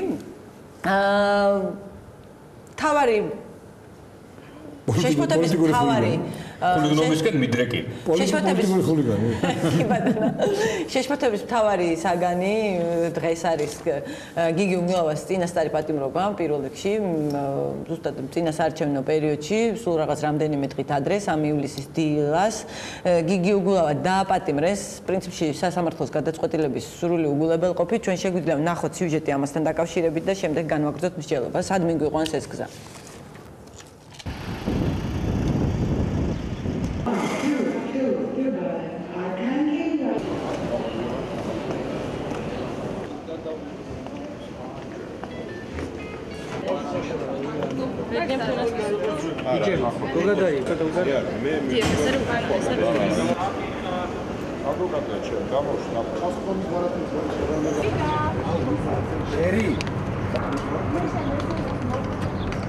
გუშინდელი სასამართლოს გადაწყვეტილების მერე, რომელმაც აბსოლუტურად აღკვეთის გარეშე დატევა და მიიჩნია, რომ პროკურატურის შუამდგომლობა ჩემი უცხოეთში გასვლისა და დაბრუნების შესახებ იყო სრულიად აბსურდი.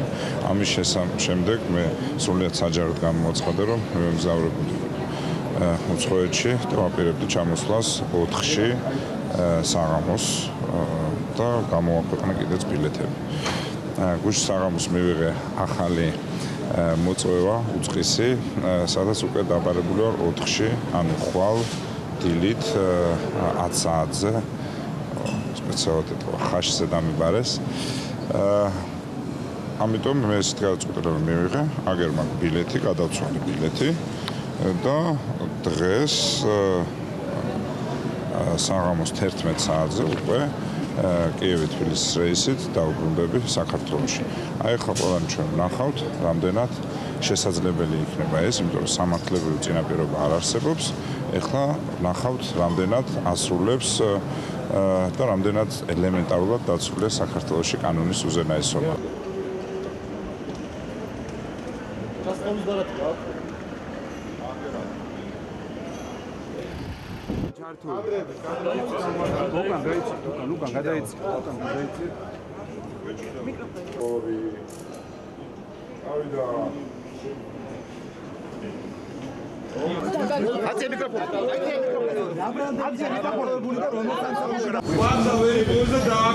აკავებული ვარ იმის გამო, რომ ბიზინა ივანიშვილს თავს არ უხრი და არც არასდროს დაუხრი. ეს ერთი, მეორე ბრალდება არ ვიცი, ხან ამითი რა თქმა უნდა. აუცილებელი იყო, რომ გამიშვე ხა აუცილებელი იყო ის, რომ მე ნიღაბი ჩამომეხსრა ამ სისტემისთვის და აი ჩამოვხსენი კიდეც.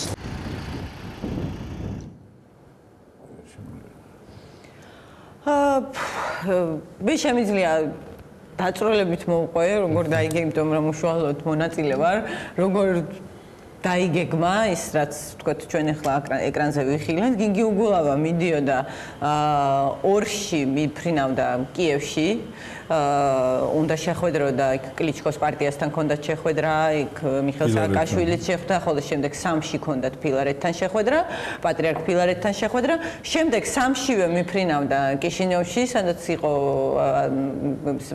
კონგრესი, რეგიონალური კონგრესის მყრილობა და მას უნდა დასწრებოდა და შემდეგ ბრუნდებოდა თბილისში. ეს იყო გეგმა. ჩემოდანი ჩალაგებული ქონდა ფეხბურთის ანახავად ავედით მასთან. ჩემოდანი ჩაალაგა და დაჯდა ესე ფეხბურთის საყურებლად, როდესაც ჩემი თანდასწრებით და გიგაც იქ იყო და გოკა იყო კიდევ იქ. მიიღო SMS-ი, რომ დაბარებულია დაკითხვაზე, რაზეც თქვა რომ აი, გაიგეს რომ მივდივარ და შესაბამისად მივბარებენ დაკითხვაზე, მან ჩაიბარა ჩვეულები. სად ხართო რომ უწყისი ჩაგაბარეთო თუ უწყება როგორ ქვია. ჩაიბარა უწყება, გადადო თავისი წასვლა, გამგზავრება, გამოცხადდა იმაში, ანუ უკრაინაში გამგზავრება გადადო, გამოცხადდა დაბარებულ დროს დაბარებულ ადგილას. სასამართლოში პროკურატურა მოითხოვა მისთვის გადაადგილების შეზღუდვა და ამ მიზნით პასპორტის და პირადობის მოწმობის ჩამორთმევა 150,000 ლარი გირაო, ასაბუთებდა ეს პროკურატურა თავის მოთხოვნას იმით, რომ არსებობდა გაქცევის საფრთხე. გაქცევის საფრთხე სასამართლოს წინაშე პროკურატურამ ვერ დაადასტურა, ვერ დაამტკიცა. შესაბამისად, პროკურატურამ სასამართლომ ყოველგვარი აღკვეთის ღონისძიების გარეშე დატოვა გიგი უგულავა ამ შემთხვევაში და სასამართლო დამთავრდა სადღაც 2 ივლისს დამთავრდა დაახლოებით 3 საათზე. 5 საათზე იყო მიღება ამერიკის საელჩოში დამოუკიდებლობის დღესთან დაკავშირებით, ორში გადაიხადეს. ჩვენ ერთად წავედით ამ მიღებაზე. კარგად 7:30 იყო რომ გამოვედით იქიდან და მე იმ დღეს მიფრინავდი ლონდონში და მინდოდა რომ იგისაც ვეუბნებოდი რომ მარტო კიშინევში გადაწყვიტა წასვლა, ანუ ცხადია უკრაინასაც და უკვე და გადაწყვიტა რომ მხოლოდ კიშინევში წასულიყო და დასწრებოდა კონგრესი, იმიტომ რომ უნდა და ჩაეტანა ანგარიში და ესაუბრა იმ დარღვევებზე, რაც ადგილობრივი თვითმმართველობის არჩევნების დროს მოხდა და ამას ამბობდა. მე ვეუბნებოდი რომ ლონდონში ვიქნები და რატომ არ ჩამოხვალ, რაზეც მან წინააღმდეგობა გაწია და SMS-იც კი მაქვს, რომელიც აღარ მახსოვდა დღეს დილით სტამბოლის აეროპორტში მაშებოდი, ვშლიბდი, ვაწესრიგებდი ჩემ ტელეფონს, რომ მქონდა და იქ SMS-იც კი მაქვს, რომ მიხსნის, რომ ეხლა მინდაო, რომ მოკლე დროით და მარტო საქმიანად გავიდეო, იმიტომ რომ აი გავიდე და შემოვიდე, რომ დაინახონო ამათო, რომ მე არსად არ ჟარგონი ხმარა, არსად არ ვითესებიო, აი ეს იყო მისთვის მნიშვნელოვანი, რომ გასულიყო და შემოსულიყო, რომ ყველას დაინახა, რომ არსად არ მიდის. როგორც ჩანს, ხელისუფლებას არ და რომ რაღაცა სასაცილო მდგომარეობაში აღმოჩენილიყო, რომ უბრალოდ გადაადგილებას უზღუდავს უგულავას და ჩვენ სადილზე ვიყავით მე და ჩემი მეუღლე, როდესაც სადღაც 8 საათი ხდებოდა, რომ გიგისგან კიდევ ახალი SMS-ი მივიღე, რომ აი მიბარებენ კიდე უკვე 4 შაბათს 10 საათზე და მოკეთ აი ესეც რატომღაც მითხარ რომ აი შენი მთავრობაო თითქოს ჩემი ბილეთი შეიცვალა მე კი მე შეცვალა ბილეთი იმიტომ რომ ხო ვიდახი ამ ძალიან მნიშვნელოვანი იყო მისთვის ქართული ხალხისთვის იმის დადასტურება რომ ის ასად არ გარბის რომ გასულიყო და შემოსულიყო ამიტომ გიგა მიფრინავდა ფილარეთთან შეხვედრაზე ორში რადგან სადილი იყო ამერიკის მიღება ის ორში არ წავიდა კიევში გიგა მიფრინავდა ფილარეთთან შეხვედრაზე და გიგასთან ერთად გიგას დაამთხვია გიგას წასვლას დაამთხვია ბილეთი მასთან ერთად მიფრინავდა და საღამოს ბილეთი აიღო და საღამოს ავიარეთ კიდეც მასთან და თქვა რომ მოკლედ შეხვედრა მაინც დაგეგმილი კი ფილარეთთან მე პროცესზე რაც მოვისმინე იმას ფილარეთთან შეხვედრა იყო დაგეგმილი და ვერ მოასწრებდაო პროკურორმა თქვა შეხვედრასო და რო კითხა მე ადვოკატმა კი ვარ რამდენი ხანია თქვენი აზრით ღამე გაფრენას იქ ჩასვლას მეორე დღეს უკან 12 საათი ჩამოსვლა შვაში კიევი რამსი შორეზია რომ შეხვედრა ვერ მოახერხოს რამდენი ხანი ჭირდებოდა რამდენი ჭირდება იმდენი ჭირდება კი ნუ ასე გამოდის რომ საერთოდ მივლინებაში არ ყოფილვარ და არც ერთ შეხვედრა არ ჩამიტარებია იმიტომ რომ ჩემი ევროპის საბჭოს მუშაობის მანძილზე დილით მიფრინავდი ხოლმე ბალკანებზე ხანდა საღამოს მოფრინავდი ჩაოლებრივად როდესაც ღამით იქ დარჩენა არ მინდოდა ნუ გასაგებია ამ შემთხვევაში ამაზე ალბათ ბევრი საუბრის და მაგრამ ფაქტი ის არის რომ ის იყო დაბარებული მოწმედ მას იბარებდნენ როგორც მოწმეს და ის ამბობდა რომ მე კი როცა მიბარებთ მოწმეთ მე ამ დროს გამოვცხადდები 4-ში დილით 10 საათზე ვიქნები და რეალურად ეს იყო რომ მოკლედ ორი ვარიანტი ან გამიშვებენ და მე დაუბრუნდები და დაინახავს ეს მთავრობა რომ მე არსად არ გავრბოდი ან ეხლავე დამაკავებენ და თუ დამაკავებენ და მანუ იცოდა რეალურად რაზეც მიდიოდა აბსოლუტურად ეს იმიტომ რომ პირველი რაც გავაკეთე მე 1 საათით მათზე ადრე გავფრინდი ანუ სტამბოლში შევიტყვე უკვე გიგის დაკავების შესახებ და აი ესეთი რამ მოხდა თავისთავად კანონდარღვევა ის რომ მოწმედი ბარებდნენ და უცებ გახდა ბრალდებული ჩემი გადმოსახედიდან და ჩემი ცოდნით იმიტომ რომ იქ ჩვენი ჟურნალისტიც ესწრებოდა ცხადია მე რომ გავიგე 6-ის ნახევარზე ამათ დავახვედრე ჟურნალისტი, იმიტომ რომ ვიცოდი რომ ყოველ შემთხვევაში რაღაც ისეთ ექსცესს ექნებოდა ადგილი, რაც მეორე დღეს ნიუსებში მოხვედრას დაიმსახურებდა და ჩემმა ჟურნალისტმაც მითხრა, რომ აი ოქმს ავსებდნენ პოლიციელები, ან თვითმხილველები ამას ამბობდნენ, რომ დაბნეულები იყვნენ, რეკავდნეს, რა ეკნათ, რა გაეკეთებინათ, არ იცოდნენ, მოკლედ აი ძალიან ესეთი სამარცხვინო. კიბეებზე ადებენ ბორკილებს და იქ ავსებენ ოქს. კი, სამარცხვინო სანახაობა იყო თვითმხილველებმა, რაც გადმომცეს ნამდვილად აი ეს მოქმედება. ბატონ გია, რატომ არის თქვენი აზრით გიგი უგულავას დაკავება? აი ეს რაც ხდება პრობლემა, რატო გუსულის სამართლებრივი დააშავა, რატომ არ უნდა სამართლებრივი თვალსაზრისით მე მიჭირს ასე ვთქვათ რაღაც კომპეტენტური, მეტნაკლებად კომპეტენტური კომენტარის გაკეთება, თუმცა ჩემი გადმოსახედიდან, არაპროფესიული გადმოსახედიდან ეს არის ერთგვარი აღმასრულებელი ხელისუფლების მხრიდან სასამართლოს მიმართ დაუმორჩილებლობა პრაქტიკულად. სასამართლო გეუბნება ცალსახად, რომ აი ასე ვთქვათ, არ უზღუდავ ამ ადამიანს და არ არის სწორი, რომ შეუზღუდო ვთქვათ, გადაადგილების თავისუფლება, მას შორიდან ქვეყნიდან გასვლა და შენ მაინც, ასე ვთქვათ, ამას აკეთებ, მაგრამ აქ არის,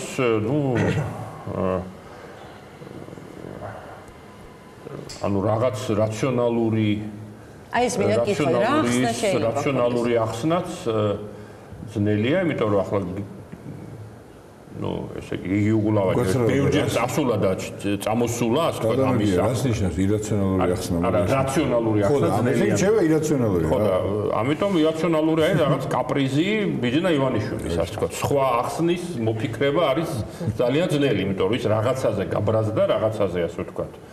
რაღაც არ მოეწონა და რაღაც აი თავისი პრინციპის დამკვიდრება. კი, მაგრამ ეხლა რამდენად ეხლა ესე ბიძინა ივანიშვილის გამოყვანაც რაღაცა ესე კაპრიზული გიჟა მეორე ტურის რამდენად სწორია, იმიტომ რომ ეხლა ჩვენ ეს კაცი ექსცენტრული ადამიანია, ყველაზე იოლია რომ ის წარმოიდგინე რაღაც გიჟად, რომელიც რაღაცა უნდება. მეორე შეიძლება იყოს ვთქვათ არჩევნების კონტექსტი, როდესაც როგორც ჩანს, მაინც მათ ქართულმა ოცნებამ არჩევნების შედეგი, როდესაც პირველ ტურში ვერ გავიდა თბილისის მერობის კანდიდატი, ბევრი სხვა ვერ გავიდა პირველ ტურში, რაღაც და ესე ნაციონალურ მოძრაობამ კიდევ შეფარდებით წარმატებას მიაღწია. განიცადეს როგორც სერიოზული მარცხი, სერიოზული გამოწვევა თავისთვის და ჩათვალეს, რომ რაღაცა უნდა გააკეთონ და პრინციპში ამ ეტაპზე ინაშვილის ხმები მოვიპოვოთ ამ გზით თუ ეგება მოვარღვიოთ სტრუქტურა, რაღაცა შეიძლება განგარიშოს კიდე სამი პარტიის ლიდერი. მგონი მან ორპლანიანი ახსნა აგერ ბატონო. არა, მეც ახლა ვერ დავდებ თავს, რომ ისეთი რაციო ვიპოვე მან რომ გაგასაგიჟებელი, მაგრამ მე მგონი მაინც ორფენოვანი, ორ სიფტყიანი, ერთი ასაკვირველი არის არჩევნების საქმე. უბრალოდ სამფენოვანია ყველაფერი. ერთი არის არჩევნების საქმე. მე მინდა გაგახსენოთ ამის არგუმენტად, რასაც მე ვფიქრობ, არჩევნებს მნიშვნელობა აქვს, ისტერიული დანიშნა 12-ში არჩევნებს. ისე დროს, როცა სწორედ აი ეს ყველაფერი გაირკვა, რომ საარჩევნო შტაბის ხელმძღვანელი ნაციონალური მოძრაობის დაკავებულია და ფაქტურად რჩება საარჩევნო შტაბი მენეჯერის, თავი მენეჯერის გარეშე. ეს არ არის პატარა ამბავი, ვინც ახლა არჩევნებში ეს არ არის ლოკალური პატარა არჩევანი, ეს არის ქალაქის არჩევანი, დედაქალაქის, სადაც მონაწილეობს, დაახლოებით მილიონამდე აღმომჩეველი, არა? და უნდა მონაწილეობდეს. ლაპარაკია იმაზე, რომ რამდენიმე ასეული ათასი ხმა უნდა მოიპოვოს ან ერთმანმე, ან ორივე მხარემ და ბრძოლა საკმაოდ ძნელია და უცებ შენ რაღაცა 2-ში 3-ში იჭერ 4-ში უსჯი ციხეს ჯდომას 2 თვით. წინასწარ პატიმრობას. ციხეში ჯდომას. მე ფიზიკურად ვამბობ. ანუ მოწყვეტას საარჩევნო მენეჯერს, თავ მენეჯერს ამ არჩევნებისას და 12-ში ნიშნავს სასწრაფოდ არჩევნებს, რომ სანამ ეს დაბნეულობა და გაოგნება იქნება, ვერ მოხდეს ვერაფრის ორგანიზაცია. ეს არის ისეთი რამე, რაც აი ორჯერ ორია საარჩევნო ტექნოლოგიის თვალსაზრისით. მეორე, გიგი უგულავა დიდი ხანი არჩეულია როგორც სამიზნე, როგორც ერთ-ერთი მნიშვნელოვანი ადამიანი პარტიული ლიდერშიპიდან. ერთ-ერთი ძლიერი ლიდერი დღევანდელი ნაციონალური მოძრაობის.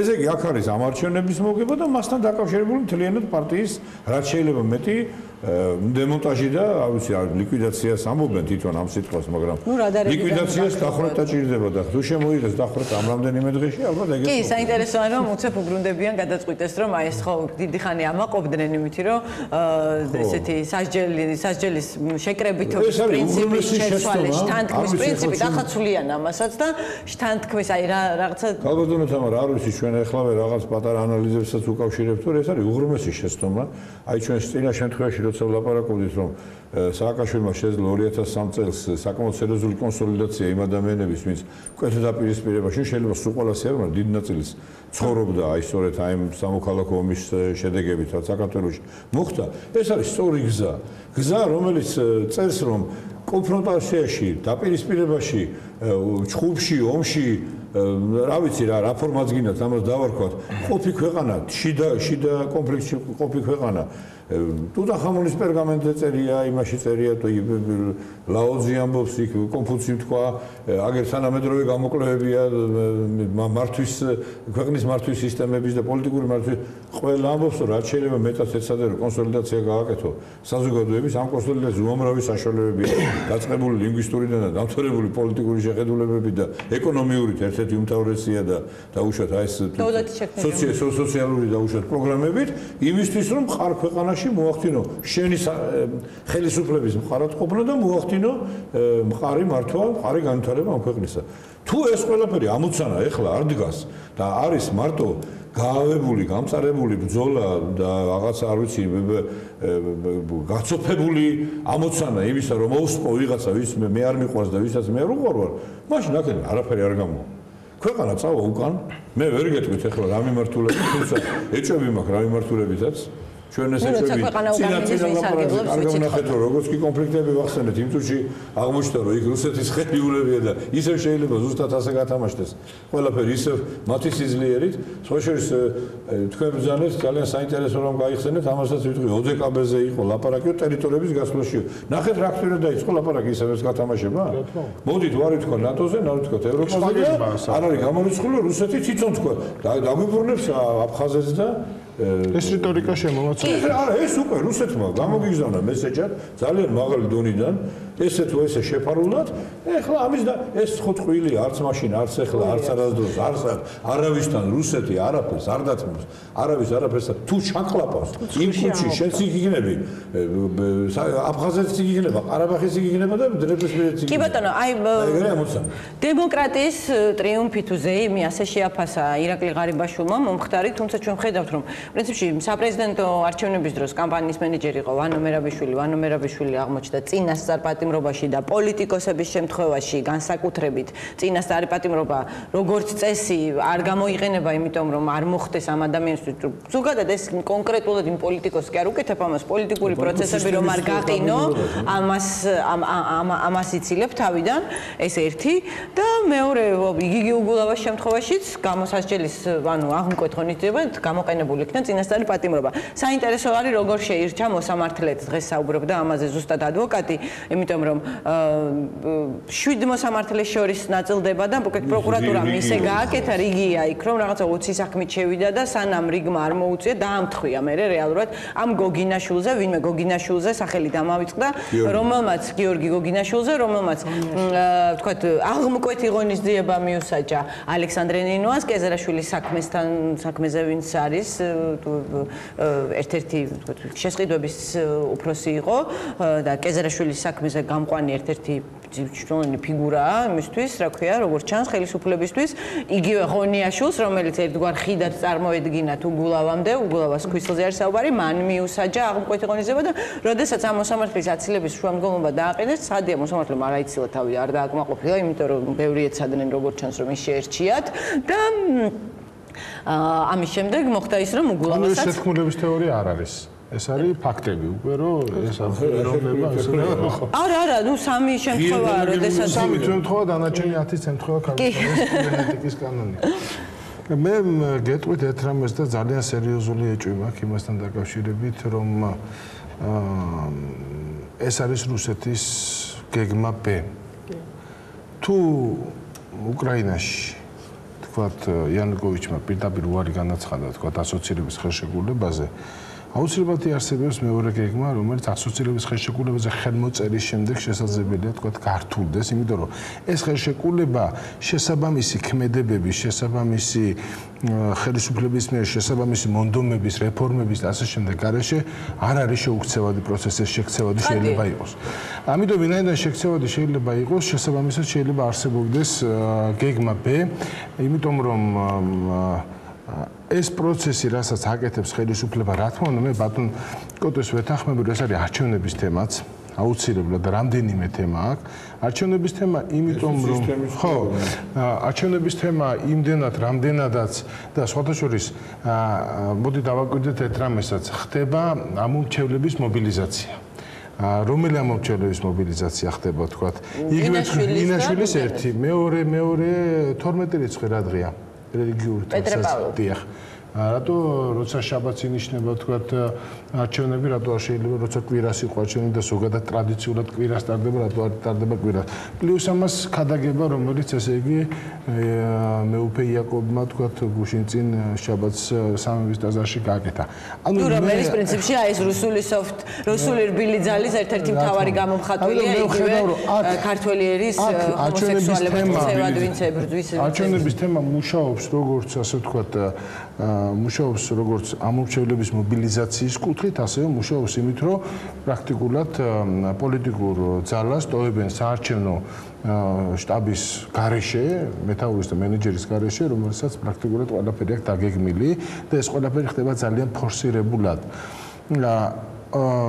პლუს ამას, როდესაც აკეთებს განცხადებას ევროსაბჭოს ევროკავშირის ელჩი ფილიპ დიმიტროვი, როდესაც განცხადებას აკეთებს ამერიკის თუმცა მანამდე იყო ეშტონის განცხადება, ეს სანამ მიუსჭიდნენ კვეთონის. როდესაც ეს განცხადებები კეთდება და სიურპრიზებზეა საუბარი, ხა მოდი ერთი რამე ვთქვათ, იმ შემთხვევაში თუ ვთქვათ არანაირი ბენეფიტი არ ექნება ამ ესე იგი ასოცირების ხელშეკრულებას, რატო არ შეიძლება დაიწყოს რიტორიკა იმაზე, რომ რა მოგვიტანა ამ ევროკავშირმა, ხო?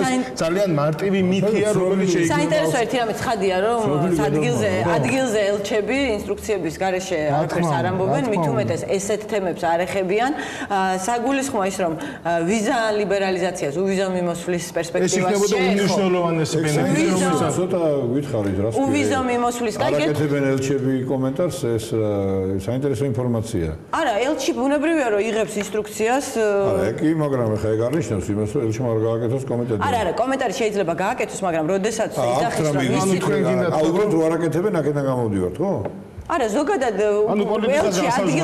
ელჩი ადგილზე თავისით ინსტიტუციის სახელით არ იტყვის იმას, რომ თქვენ სურპრიზი გელოდებათ და სულ არ არის გარე. ჩვენი ელჩები არა ვიერებთ. კი, არა, უცხოელ ელჩებზე ვსაუბრობ, ფილიპ დიმიტროვზე ვსაუბრობ ახლა. ამიტომ ეს დიმიტროვი პირდაპირ ევროსაბჭოს მითითება ევროკავშირის მითითება, რა თქმა უნდა და პლუს ამას ეს პროცესი ხო სექტემბრამდე გრძელდება, რომ რატიფიცირება სექტემბრამდე უნდა მოახდინოს 28 სახელმწიფომ ამ ხელშეკრულების, ხო? არა, შეიძლება უფრო დიდხანს გაგრძელდეს. შეიძლება მეტხანს გაგრძელდეს, მაგრამ სექტემბერი, ასე ვთქვათ, იქნებოდა idеალური ასე თვალსაზრისით, იმიტომ რომ საქართველოსაც ეჩქარება ეს ყველაფერი და თქვათ შესაძლოა საუბარი უვიზო მიმოსვლაზე იყოს უკვე საუბარი დეკემბერში. ამიტომ რაც უფრო მალე მოხდება ამ 2015 წელს იყო საუბარი ამაზე, მაგრამ არის საქმე იმაშია, რომ პრინციპში აი რო შევაფასოთ ესე ირაკლი ღარიბაშვილი ნებისმიერ არაპოპულარულ თემას ამართლებს იმით, რომ აი ამას მე ვაკეთებ, იმიტომ რომ უვიზო მიმოსვლა მივიღო. აი იგივე ანტიდისკრიმინაციულ კანონზე, რასაც ვთქვათ, მათთვის დიდი პოლიტიკური დარტყმა მიიღეს, ეკლესია გადაიკიდეს, ამბობდა, რომ რა ვქნა, სხვანაირად ვიზა ლიბერალიზაციას არ მოგცემენ. და საინტერესო ის არის, რომ ფილიპ დიმიტროვმა სწორედ ამაზე გააკეთა აქცენტი და თქვა, რომ თქვენ თუ გონიათ, რომ ვიზა ლიბერალიზაცია ასოცირების ხელშეკრულების ხელმოწერის შემდეგ არის გარანტირებული, ცდებით შეგვიძლია მტკიცედ გითხრათ. ნახევრად სერიოზულ შენიშვნას გავაკეთებ. რაღაცა მეჩვენება რომ ვერ ხვდებიან რას ნიშნავს დიპლომატიური ენა საქართველოში.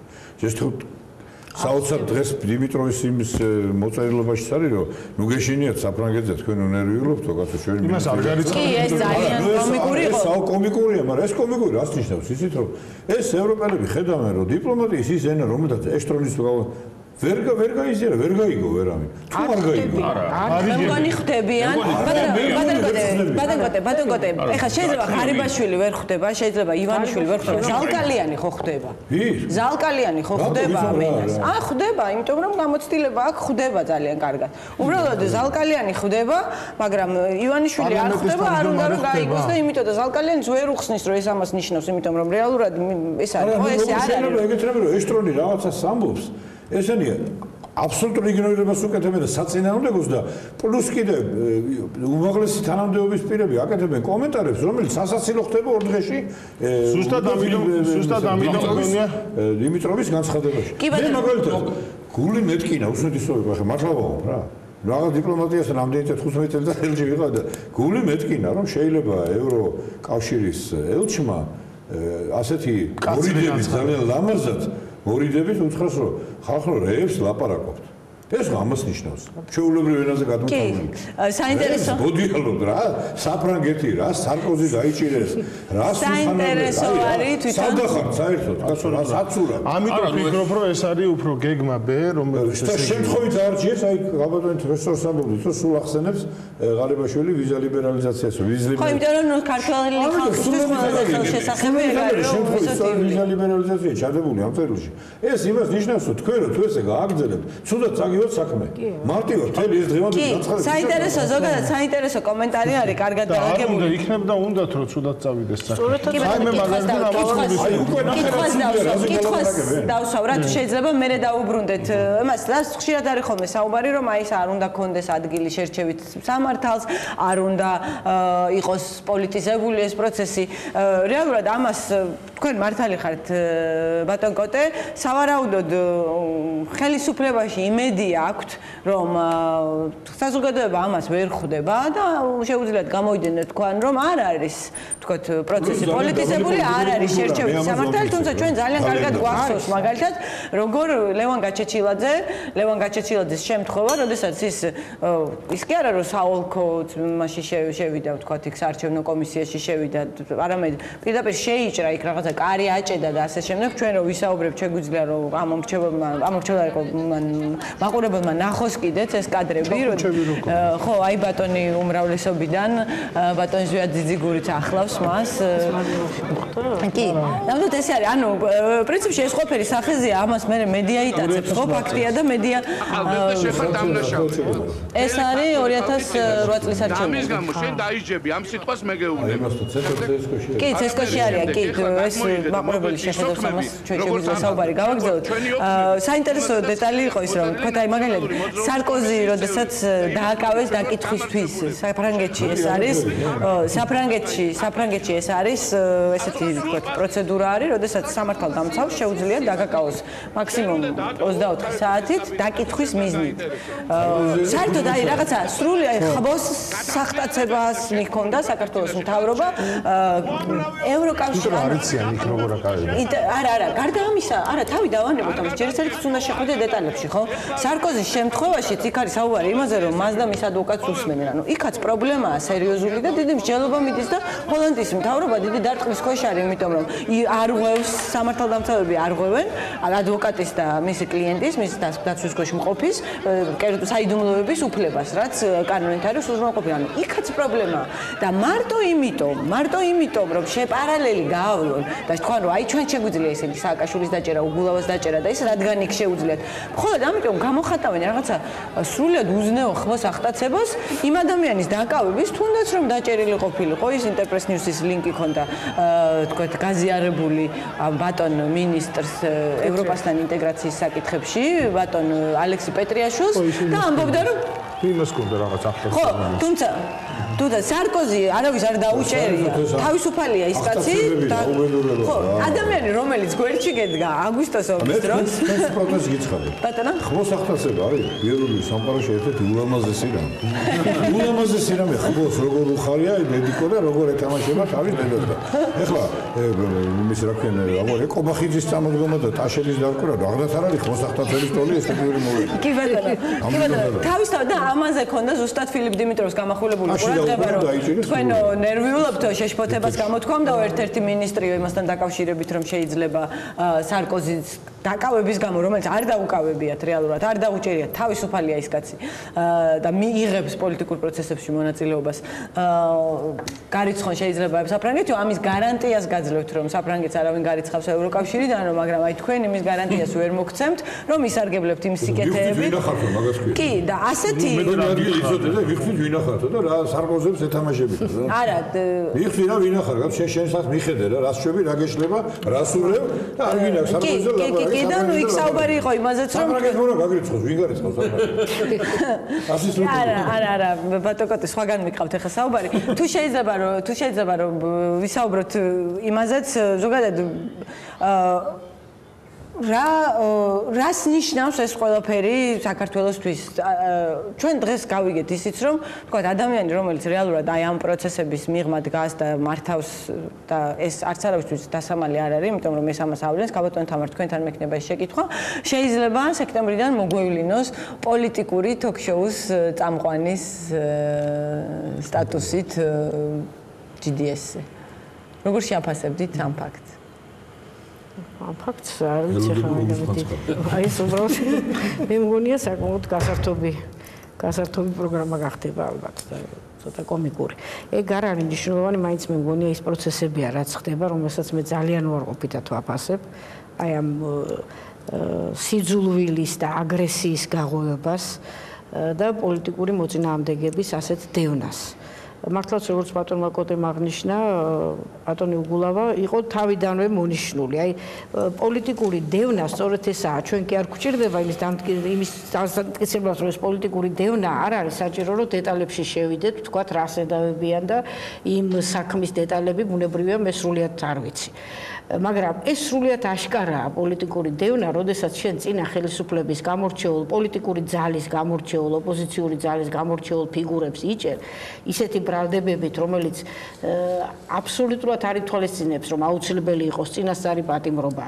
ეს არ არის ისეთი მოვლენა, ხომ კი არ ვამტკიცებ, რომ რახან ოპოზიციური პარტია, ამიტომ არც ერთ დანაშაულზე არავინ არ უნდა დაიჭირონ, ამას რა თქმა უნდა არავინ არ ამტკიცებს, მაგრამ ხო, თორე ქართლის მემცის უფრო პირველმა ნომერმა მე მგონი ფოთში კაცი მოკლა, თუ მეორე ნომერმა კაცი მოკლა და დაიჭირეს, ხო, მეორე ნომერმა. თქო უნდა თუ ახლა რაღაცა მკვლელობაზეა ლაპარაკი და რაღაცა უსაშუალო საშინელებაზე, ვინც არ უნდა იყოს ეგ მერი იქნება თუ ვინ იქნება, ბუნებრივია, ასე დროს ყველა ქვეყანაში ეგრე ხდება, მაგრამ როდესაც ლაპარაკია ისეთი სახის დანაშაულზე, რომელსაც არ წინასწარი პატიმრობა ჭირდება და საერთოდაც სახელმწიფოებრივად მოაზროვნე ხელისუფლება, არავითარ შემთხვევაში არ წამოიწყებს ეგეთ რაღაცეებში შედავებას, იმიტომ რომ ესე თუ ადამიანს ამოიჩემებ, ყოველთვის შეიძლება საქმის რაღაცის მოძებნა ყოველთვის შეიძლება, იმიტომ რომ ჩვენ იგივე საბჭოთა სისტემიდან შორს არ ვართ წასული და საბჭოთა კავშირში ისეთი სისტემა იყო, რომ ყველა ადამიანზე შეიძლებოდა საჭიროების შემთხვევაში რაღაცის გამოძებნა.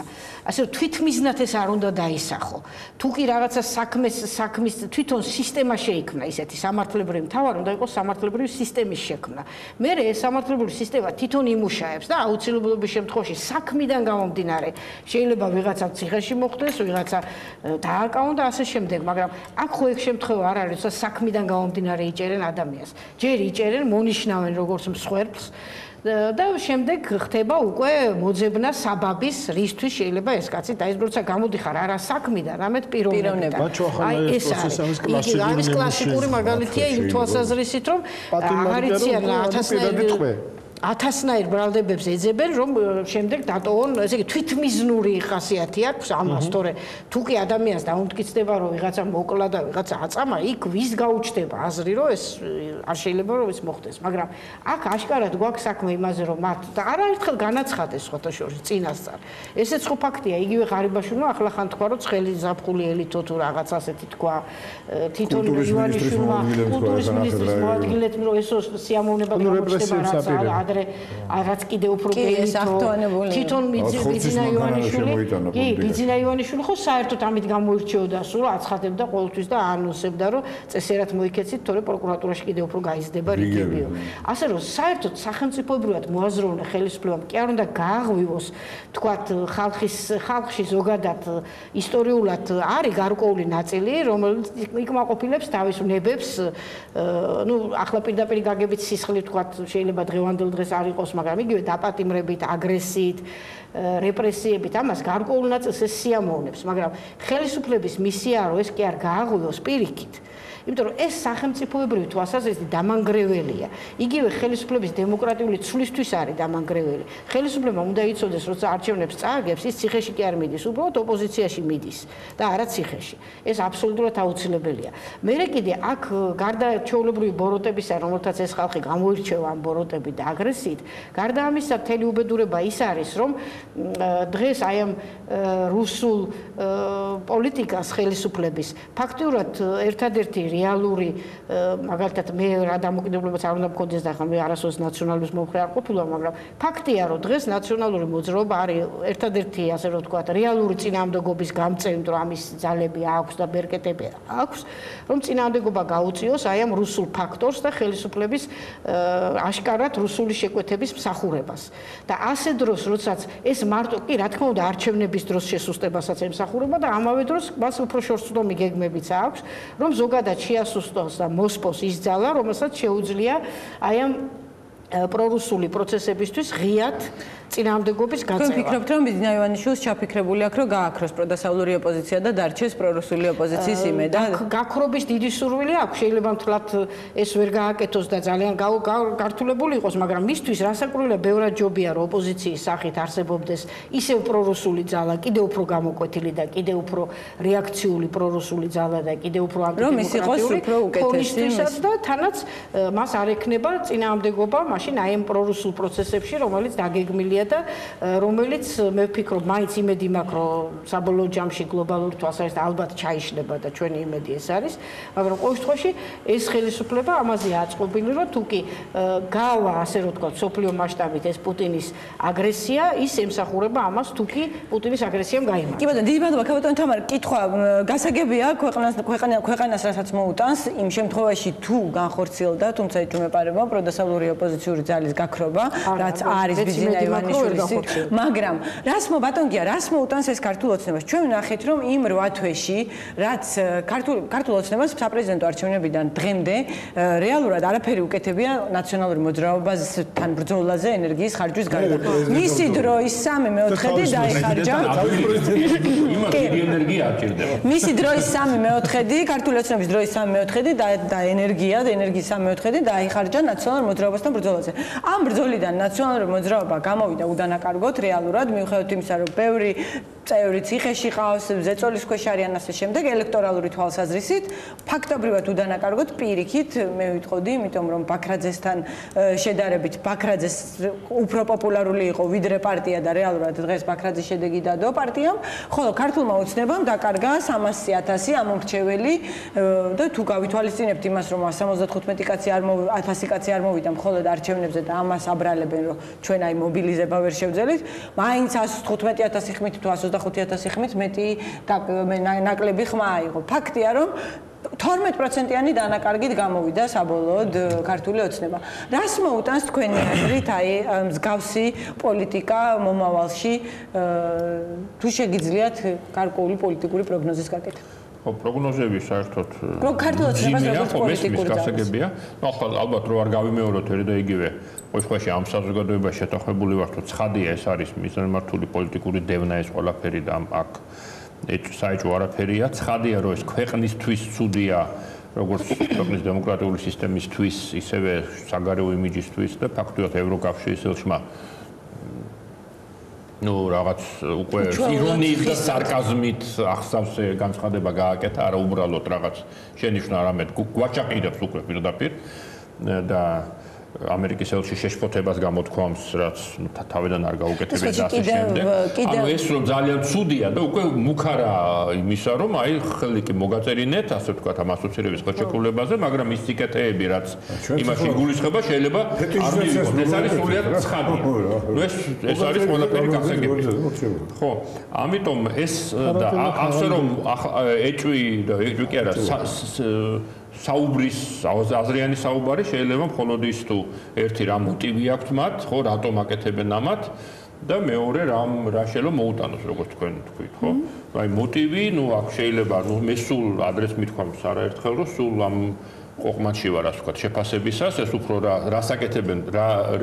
რასაკეთებენ სისულელის გამო და რასაკეთებენ შეგნებული ბოროტების გამო, ასე ვთქვათ. ბატონ ირაკლის როგორცაც უფრო შეგნებული ბოროტების სკოლას მიემხრობა, რომ იმდენად ცუდად იქცევიან, რომ ევროპელებმა თვითონ გაგვიცხონ და ასე ვთქვათ ხელი აიღონ და სისულელისკენ უფრო ვიხრები. დავჩენთ, ასე ვთქვათ, რუსეთის ამარა ავტომატურად, ახლა ევროპელებმა თუ ხელი აიღეს, მაშინ ну სხვა გზა აღარ იქნება. ევროპელების ლოგიკა ეს არის, რომ ჩვენ უნდა გავაკეთოთ ეს ყველაფერი და არა იმათ. ჩემი აზრით, მაინც ეს არის ერთის მხრივ რაღაც შიში, იმიტომ რომ მათ აქვთ კომპლექსი, ჩემი აზრით, ესე ნაციონალური მოძრაობის, ისინი ხედავენ, რომ თვითონ არაფრის გამკეთებლები მაინც და მაინც არის. ინტელექტუალური რესურსის თვალსაზრისით, ინტელექტუალური, მორალური, ორგანიზაციული ბიძინა ივანიშვილის გარდა სხვა რესურსი არ არსებობს პრაქტიკულად, ხო, სხვანაირად ერთად ვერ დარჩებიან და იციან რომ ეს პროცესი გარდუვალია მათი რეიტინგის კარგვის, იმიტომ რომ ნუ რაღაცა ხო უნდა აჩვენო გარდა იმისა, რომ იჭერ ნაციონალებს, ხო, რაღაც სხვა უნდა შეგეძლოს და ნუ რაღაც მაინც არ ჩანს ეს და თუ აქამდე არ გამოჩნდა ძალიან ნაკლები სავარაუდოა რომ გამოჩნდება და ამიტომ როგორც ჩანს მართლაც ბიძინა ივანიშვილს სულიად და არა მარტო მას გულწრფელად სწამდათ რომ ამ ნაციონალებს მოუვლიან, ასე ვთქვათ, მოაყომარებენ უბრალოდ იმიტომ კი არა რომ პროდასავლური ოპოზიციაა, ასე ვთქვათ, იდეოლოგია, უბრალოდ ძლიერი ოპოზიციაა, ესე იგი, თუ ისინი დასუსტებიან და ამ დროს არსებობს ასე თუ ისე ძლიერი ორგანიზებული და შეკრული ძალა, ну, ესე იგი, მათ ეშინიათ აქვთ ეს შიში, რომ ესე დაბრუნდებიან და ეს არის მათთვის რაღაც ესე კატასტროფული შიში. ხოჯერს აი ნარმანიას კლიპებიც ეხლა თუ ნახეთ, ნარმანიას კლიპებიც ნახეთ, აი ამაზე იმაშებიან, რომ ხალხს აშინებენ, რომ აი ეს შეიძლება ძველი დრო დაბრუნდეს. ჩემი აზრით, გარკვეულად, ამიტომ პანიკური ქმედებაც არის ეს იბულავას დაკავება. ახლა გასაგებია, რომ კი შეახფერხებენ ამით საარჩევნო კამპანიას და ასე შემდეგ, მაგრამ ნუ ბოლო-ბოლო შეიძლება ამის გარეშეც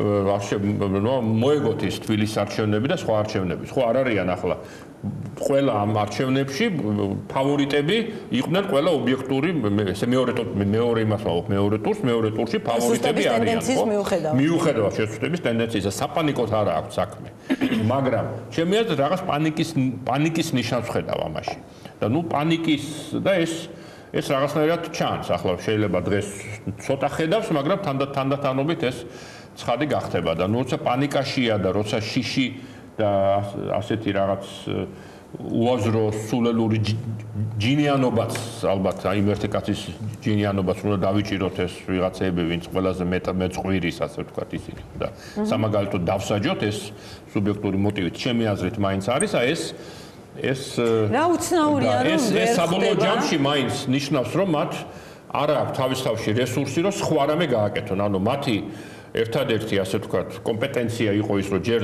დაამარცხეს ნაციონალური მოძრაობა და უნდათ რომ ბოლომდე ასე ვთქვათ ეს საქმე მიიყვანონ მაგრამ ვერ აკეთებენ ამას აშკარაა რომ ვერ აკეთებენ მაგრამ ნუ უბრალოდ სხვა ვერ მოიფიქრეს სხვა არ შეუძლიათ სხვა აზრით არა ეს ერთი ქართული ოცნების მხარდაჭერი წერდა Facebook-ზე ჩემს newsfeed-ში შემხვდა ქართული ოცნების აქტიური მხარდამჭერი იყო ის ადამიანი ნაციონალური მოძრაობის როდემდე უნდა სდიოთ ორღობაში ნაციონალურ მოძრაობას ანუ აი ეს იყო მისი როგორც ქართული ოცნების მხარდაჭერის ძალიან ორღობაში როდემდე უნდა სდიოთ იმიტომ რომ რეალურად მართლა მაგას ამზეებს გავსება რომ მოკალითო თუ შეიძლება არა ნუ საქმეს მიხედეთ რა ნორმალურად მარცხის ცხოვრება მარცხის სულ გვიმზადებს და ადგილობრივ არჩევნებში გამარჯვება თქვათ მე არ ვიცნობდი ადგილობრივ თვითმმართველობას და არ ვიცნობდი და რამდენიმე თვეა გავიცანი შიგნიდან მომიწია ამის გაცნობა ეს არის ურთულესი და ბატონო კოტემარო ძალიან კარგად ის და მით უმეტეს ეხლა როდესაც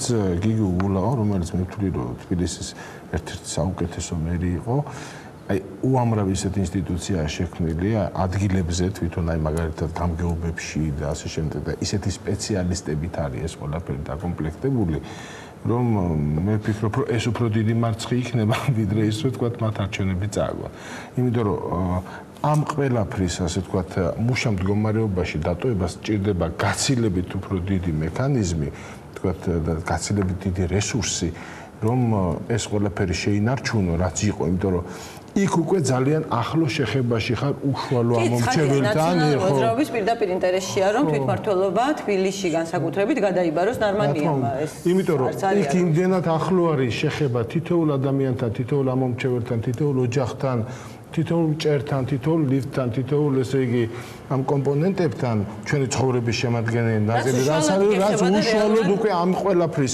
ესე დაწვრილმანება თქვა შესაძლებელია თქვა არ გაიყვანო ტრასა და არა ითვისო ის თანხები და შესაბამისად ბიუჯეტში 100 მილიონი დააკლო, მაგრამ ეს უკვე იმდენად ხელშესახებია, რომ წამალი რო ჭირდება ადამიანს და ის წამალი რო უნდა მიაწოდო, აუცილებლად რომ მე ვფიქრობ აქ ძალიან დიდი საფრთხე, ძალიან დიდი მარცხია ჩასაფრებული, ამიტომ მაგათთვის ნამდვილად ადგილური არჩევნები იქნება და მე ვფიქრობ, რომ ჩემი აზრით ალბათ მოიგებს, ნორმალია მოგებები ყოველ შემთხვევაში, იმიტომ რომ დატოვეს ნაციონალური მოძრაობა აბსოლუტურად ღია კარი დატოვეს, სადაც გოლი შეიძლება გაიტანო.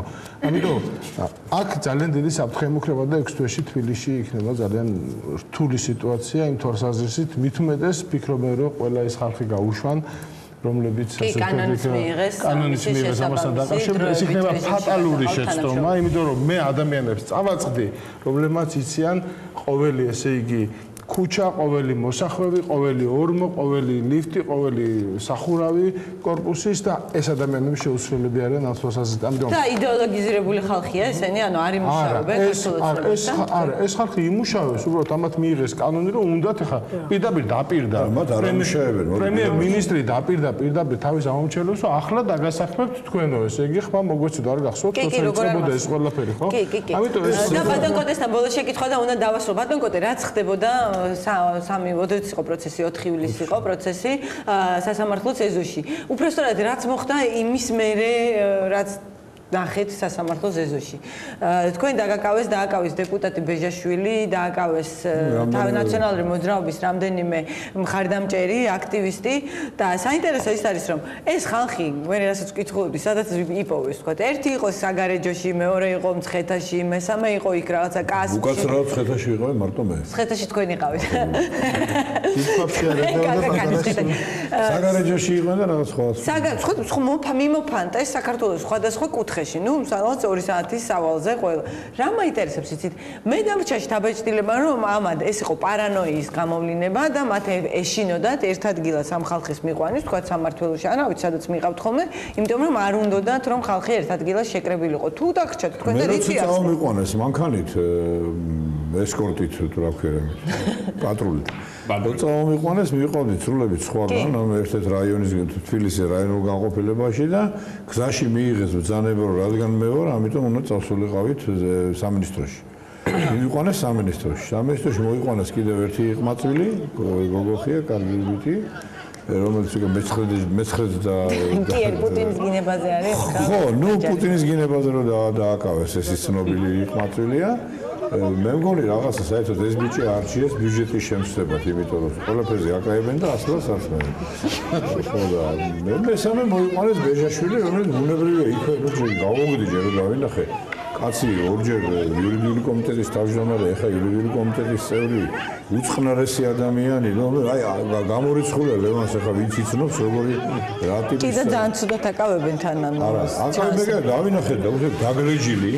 აშკარად ფიზიკური ზემოქმედების ლაქებით, ეხლა ბოდიში რომ ამასამა შეიძლება არ არის ეგ არც ავაშკაცო ის, მაგრამ რაღაცა ბევრი რამე იქ არც ავთქვით, რა გვეთკინა, რა გვათკინეს, როგორ დაგვაკავეს, მინდა ქალბატონ ხიდაშვილს ვითხარო, თურმე არ უნახავს ცხოვრებაში ეგეთი ძილობიანი დაკავება, როგორც მე დამაკავეს რა და ნუ ძილობის მის გაგებას, ამიტომ მე ვერ შევედავები.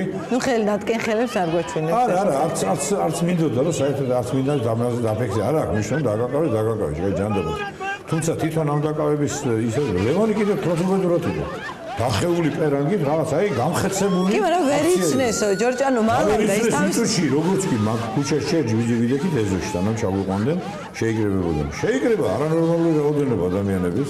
როგორცაც ჩანს, კი და პირდაპირ აშკარად მიხდება, შეიგრება ხელმძღვანელობაც. ღამე 3 საათზე ბოლოს რა არის? ნუ 3 მათი აზრით ხულიგანი მოიყვანეს, არა? ნუ იქ ამბავი ატყდა ტელეფონებით რეკვები, უფროსების მოვარდნა. მე სხვაშორის რომ გამოვყავდით და მცხეთაში ძველს დედაქალაქში თბილისის საქართველოს რომ მივყავდით, მანქანით არ გაგვიშვეს იმ გზით, საიდანაც უნდა მანქანა მიდიოდა. იქ ყარაო და ნუ მივხვდი ლაპარაკიდან რომ იქ იდგა მინისტრის მანქანა. 4 საათზე რას მოდიხარ შედარებულ რა ეგეთი უბედურება ვინ ვისა ვინ ავარ იმას ვისვრი რა ქვია ტანკი შემომყავს მუხას ვისვრი რა გინდა რომ მოდიხარ რა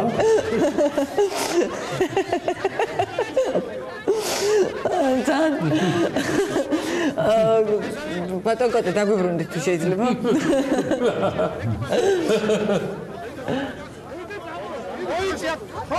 ეს უზრ შიზოფრენია ეს და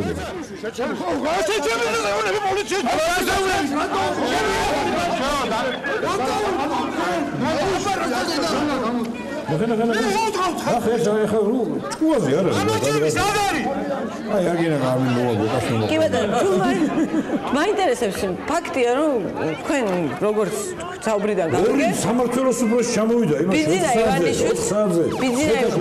ბიძინა ივანიშვილი მოიხსენია და აუგად ხო არავინ აუგად არ მომიხსენია კაბიჭი ძოდვარი ვიჭერთ მეთქი თქვი კანზე რომელიც როგორ ჩატანეს ისი მანქანაში აი რა ვიცი აი ალბათ ის არ დაუჭერიათ ნორვეგიაში როგორ იყო ბრეივიკით აი იმას რა სამბობს ოფერები დაიჭირა ხო კი ამონა ისე იგი აუქნეს ისი ერთი იმას ბორბალს მიათხო წიხლი სუძიქნა მაგრამ ნუ ხარ შეიძლება ესე გაცახებული კისერი მოუგრიხო ხელი გადაუგრიხო ურთხა წიხლები და ჩატენო და ებიჯო და მივედი ამ საერთოდ მისვლავინები ვახანიშდება მოდით სახში ის ვიდეო ჩემ მანქანას არა ახლობელმა მითხრა აგრეთ ჩემ მანქანაო ნუ გაუშვით რა მილიონჯერ მithქვამს ადრე მილიციისთვის მერე პოლიციას ნუ იჭერა ესე გაუშვი რა ვიცი რაღაც შეიძლება ცუდია და არა მაქვს სახელმწიფოებრივი პოზიცია მაგრამ ძალიან არ მიყვარს თორსა ესე კაცრად იჭერენ ვიღაცას კოთრად იჭერენ ძალით იჭერენ ნუ არ შეამონებს რა რაღაც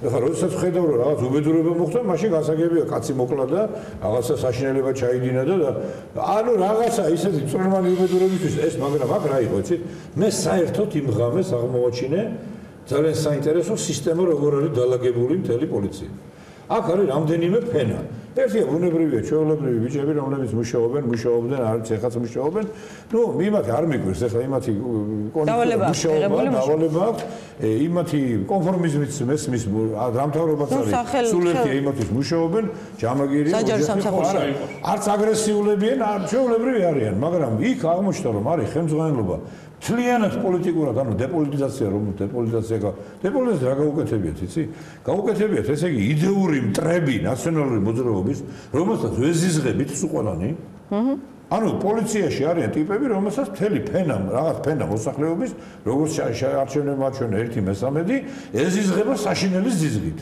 და არიან ეს ადამიანებში ესე იგი თანაც ეგრეთ წოდებული ესე ქვია თურმე ზონდერები განაწილებული სხვა თანამდებობებზე ძირითადად ხელმძღვანელ თანამდებობებზე რომლებიც ახორციელებენ ამ ყველაფერს ნუ მათ ზეით ბუნებრივია დგას ეს ხელმძღვანელები აი ხა მაგალითად ეს ბოროტი ხულიგნობის ეგრეთ წოდებული 173 მუხლი საერთოდ არ აპირებდა ის ვინც ოქროს ადგენდა იმის ჩაწერას მოუტანა უფროსმა და დაუდო ეს ჩაწერე და ჩაწერა 173 მუხლი ბოროტი რაღაცა ისეთი სიტყვებით რომ შემეშინა ვიფიქრე ან მეგისტოფელი რაღაცა ვარ უბედურება რა მე რატომღაც ეჭვიმა არის ვარ ვიღაცა ვარ რომ რა ბოროტი ვის თუმცა თვითონ იქვეწერა რომ უმისამართოდ იგინებოდა თუ უმისამართოდ იგინებოდა რა ბოროტი იგინება ამიცენ კი ბატონო და თუ აპირებთ უმისამართოდ გინება არის პრეტენზია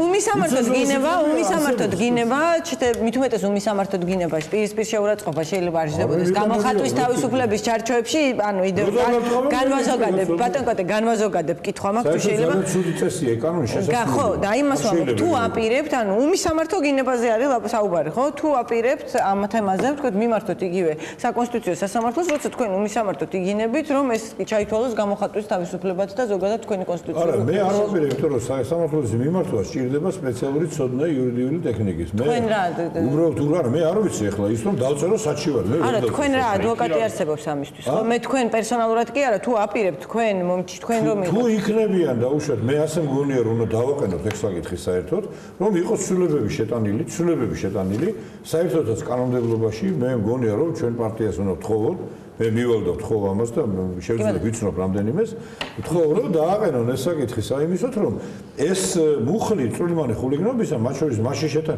ეს უბრალოდ პიროვნების თავისუფლების გამოხატვის გარკვეული შეზღუდვაა ჩვენ გახსოვთ როგორი პროგრესული და ფანტასტიკური მაღალ ევროპული რანგის კანონი გავაკეთეთ პრესაზე და უცებ ქუჩაზე გვაქვს უმის სამართო გინებისთვის გაკეთება. აი რა მაინტერესებს, ახლა თქვენი აზრით ბატონ გია რა მოხდება? უმისა 1000 ადამიანი რო შეიკრიბოს, 1000 ადამიანი რო შეიკრიბოს, მივიდეს მაგალითად ბიძინა ივანიშვილის ბიზნეს ცენტრთან და აი ესე უმის სამართოთ არა პირისპირ, არამედ მის სახლთან დაიწყოს დედის გინება. ეს ჩამოკიდებენ ალბათ. კი, ეს ბიზნეს ჯამთელობა არ შეირხება ის შედეგად იურიდიულ შინაარსობრივად რა განსხვავება სტადიონზე. სოჭის სასამართლოზე თქვია სტადიონზე 5000 კაცი ზის ან 1000 იგინება აგინებს თან კონკრეტულად ამ საჭს ან მე სტუმარი გუნდის მარცხენებს ის ხوارიჯება კი ბატონო რატო იჯება ბიძინა ივანიშვილის ეზოში იგივე მაგრამ მე მაინტერესებს მიხეილ სააკაშვილის გინებაზე რომ დაეჭირათ წინა ხელისუფლების დროს რამდენი რა ხო ეს კიდე საკითხია მაგრამ საინტერესო ჩასატარებელი ექსპერიმენტია ჩემი აზრით რომ შეიკრიბოს 500 ადამიანი და ბიძინა ივანიშვილის ბიზნეს ცენტრში დღევანდელი ძალა პოლიტიკური მართველი ძალა შედგება არა პოლიტიკური იდეისგან, რაც დიდი შიშიც აქვს და რასაც თქვენ ბრძანებდით და თქვენ სუყურანი ბრძანებდით, რომ შეიძლება ამის გამო ისეთი ორიენტაცია იყოს, რომ ოღონდ ხელისუფლებაში იყვნენ და დაღუპონ ქვეყანა. არამედ შედგება რისგან? მოზიზღის და ფულის ინტერესისგან. ანუ მერკანტილური ინტერესისგან და ზიზღის ძალიან სერიოზული ხო ეს არის რაღაც ძალიან საშინელი პირდაპირ შემიძლია ჯგუფების დაუსახელო ვინის გამოა აქტიური ამის დროსაც თენ კი ბატონო მე უნდა წავიყვანო გადაცემა დასასრულისკენ თუ ქაბატონ თამარ თქვენ რეპლიკა არ გაკეთებიათ თუ დასრულებისთვის ბოლოს თუ გსურთ დიდი ხანია ჩუმად ხარ თუ გსურთ რაიმეს თქმა და დამატება და თუ არა და დავამთავრებ ნუ დავუმატებ მხოლოდ იმას რომ ზოგადად ეს ხელისუფლება მტრად აღიქვამს არა ვისაც უნდა აღიქვამდეს ანუ იმ პუტინის რუსეთს რომელსაც ჩვენი ტერიტორიები აქვს მითვისებული არამედ მტრად აღიქვამს პოლიტიკურ ოპოზიციას და აი ეს თავისთავად არის თავის სათავეშივე და ძირშივე დამანგრეველი და ანტისახელმწიფოებრივი პოზიცია. კი ბატონო, დიდი მადლობა ჩემს სტუმრებს, დიდი მადლობა მაყურებელს რომ გვიყურა. ჩვენ ერთმანეთს შემდეგ ორ შაბათს შევხვდებით, იმიტომ რომ ზაფხულის რეჟიმზე გადავედით და ხუთშაბათով შევამცირე თეორემას ინტენსივობა გამომდინარე იქიდან რომ სტუმრების დიდი ნაწილი უბრალოდ გასულია და ქალაქიდან და ძალიან ჭირს უკვე მათი დათანხმება გადაცემებში მონაწილეობაზე, ყველას დასვენება ესაჭიროება, განსაკუთრებით არჩევნების შემდეგ ალბათ ყველა შეეცდება რომ რაღაცნაირად თავი არიდოს ცოტა ხანი დაისვენოს პოლიტიკისგან ყოველ შემთხვევაში ისინი ვისაც ამ თემაზე საუბარი შეუძლიათ. დიდი მადლობა რომ გვიყურეთ კიდევ ერთხელ ჩვენ ერთმანეთს შემდეგ ორ შაბათს შევხვდებით.